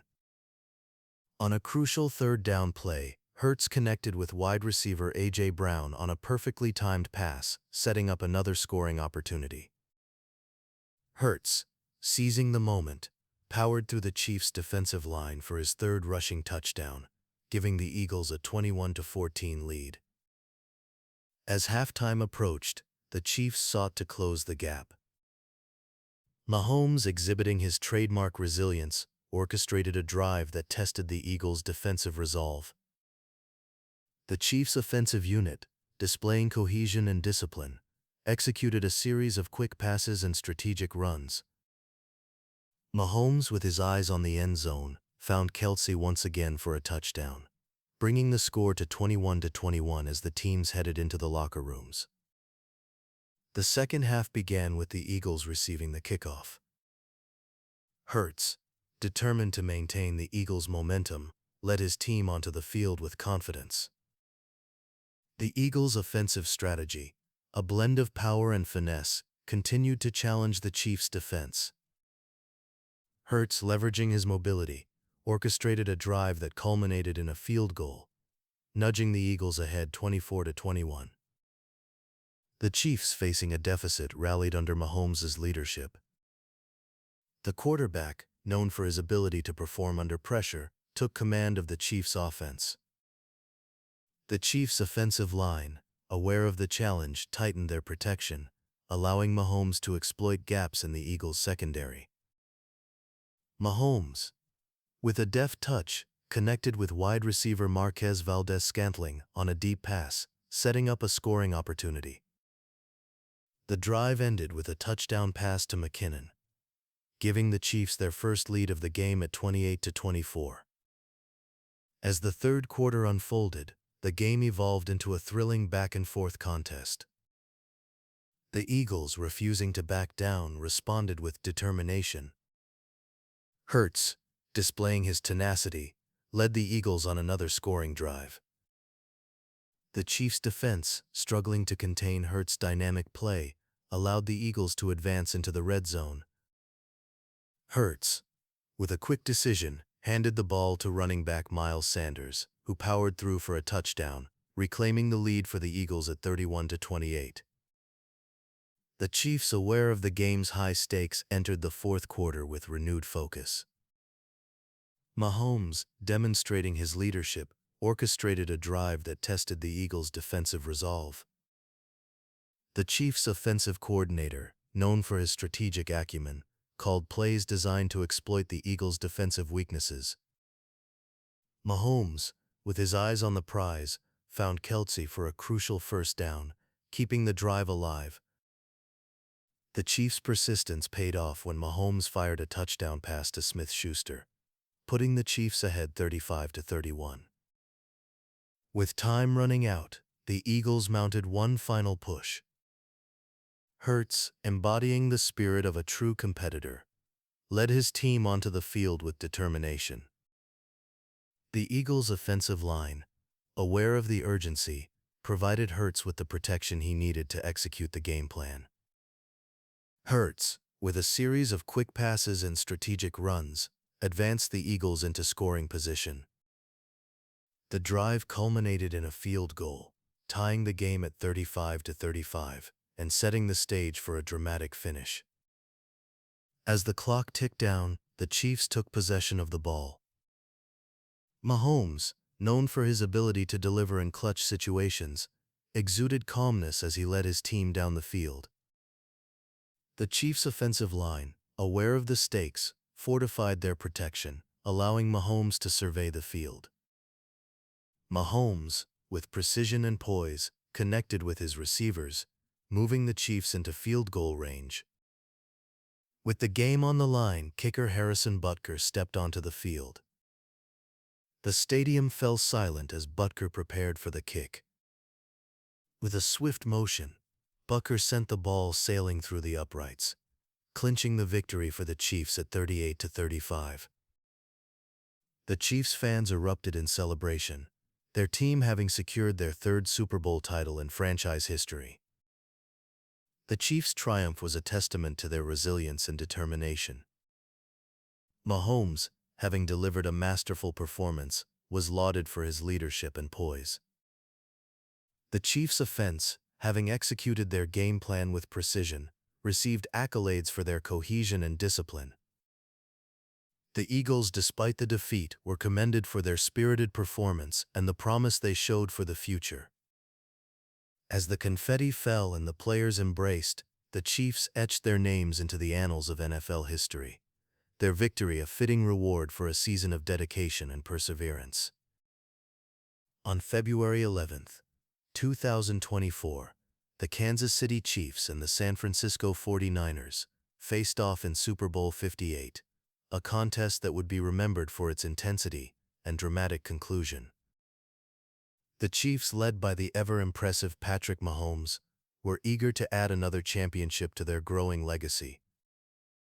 Meanwhile, the 49ers, guided by their dynamic offense, sought to reclaim their place at the top of the NFL. The stage was set for a thrilling encounter at Allegiant Stadium in Las Vegas, Nevada. The game began with the 49ers taking the initiative. Their quarterback, known for his poise under pressure, orchestrated a series of plays that quickly advanced them down the field. The 49ers' offensive line, a unit praised for its strength and coordination, provided ample protection, allowing their quarterback to connect with his targets.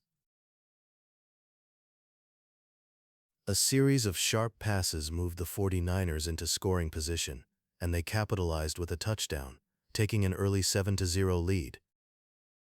The Chiefs, undeterred by the initial setback, responded with their characteristic offensive prowess. Mahomes, renowned for his ability to make plays out of seemingly nothing, took the field with determination. The Chiefs' offensive coordinator, known for his innovative play calling, devised a series of plays that kept the 49ers' defense on their toes. Mahomes, with a flick of his wrist, launched a deep pass to wide receiver Tyreek Hill, who sprinted into the end zone to level the score at 7-7. As the first quarter progressed, both teams exchanged blows, each determined to gain the upper hand. The 49ers, capitalizing on their strong start, continued to rely on their quarterback's precision passing. The Chiefs' defense, aware of the threat posed by the 49ers' offense, tightened their coverage. However, the 49ers' quarterback, displaying remarkable composure, found his tight end for a crucial first down, setting up another scoring opportunity. The drive culminated in a field goal, nudging the 49ers ahead 10-7 as the quarter drew to a close. The second quarter saw the 49ers intensify their efforts. Their defense, known for its aggressive play, forced a turnover, giving their offense a chance to extend the lead. The 49ers quarterback, seizing the moment, orchestrated a drive that tested the Chiefs' defensive resolve. A series of quick passes and strategic runs advanced the 49ers into the red zone. With precision and poise, the quarterback fired a touchdown pass, increasing the 49ers' lead to 17-7. The Chiefs, facing a 10-point deficit, rallied under Mahomes' leadership. The quarterback, known for his ability to perform under pressure, took command of the Chiefs' offense. The Chiefs' offensive line, aware of the challenge, fortified their protection, allowing Mahomes to exploit gaps in the 49ers' secondary. Mahomes, with a deft touch, connected with tight end Travis Kelce on a deep route, moving the Chiefs into scoring position. The drive ended with a touchdown pass to running back Jerick McKinnon, bringing the score to 17-14. As halftime approached, the 49ers sought to extend their lead. Their quarterback, demonstrating his leadership, led the 49ers on another scoring drive. The Chiefs' defense, struggling to contain the 49ers' dynamic play, allowed them to advance into field goal range.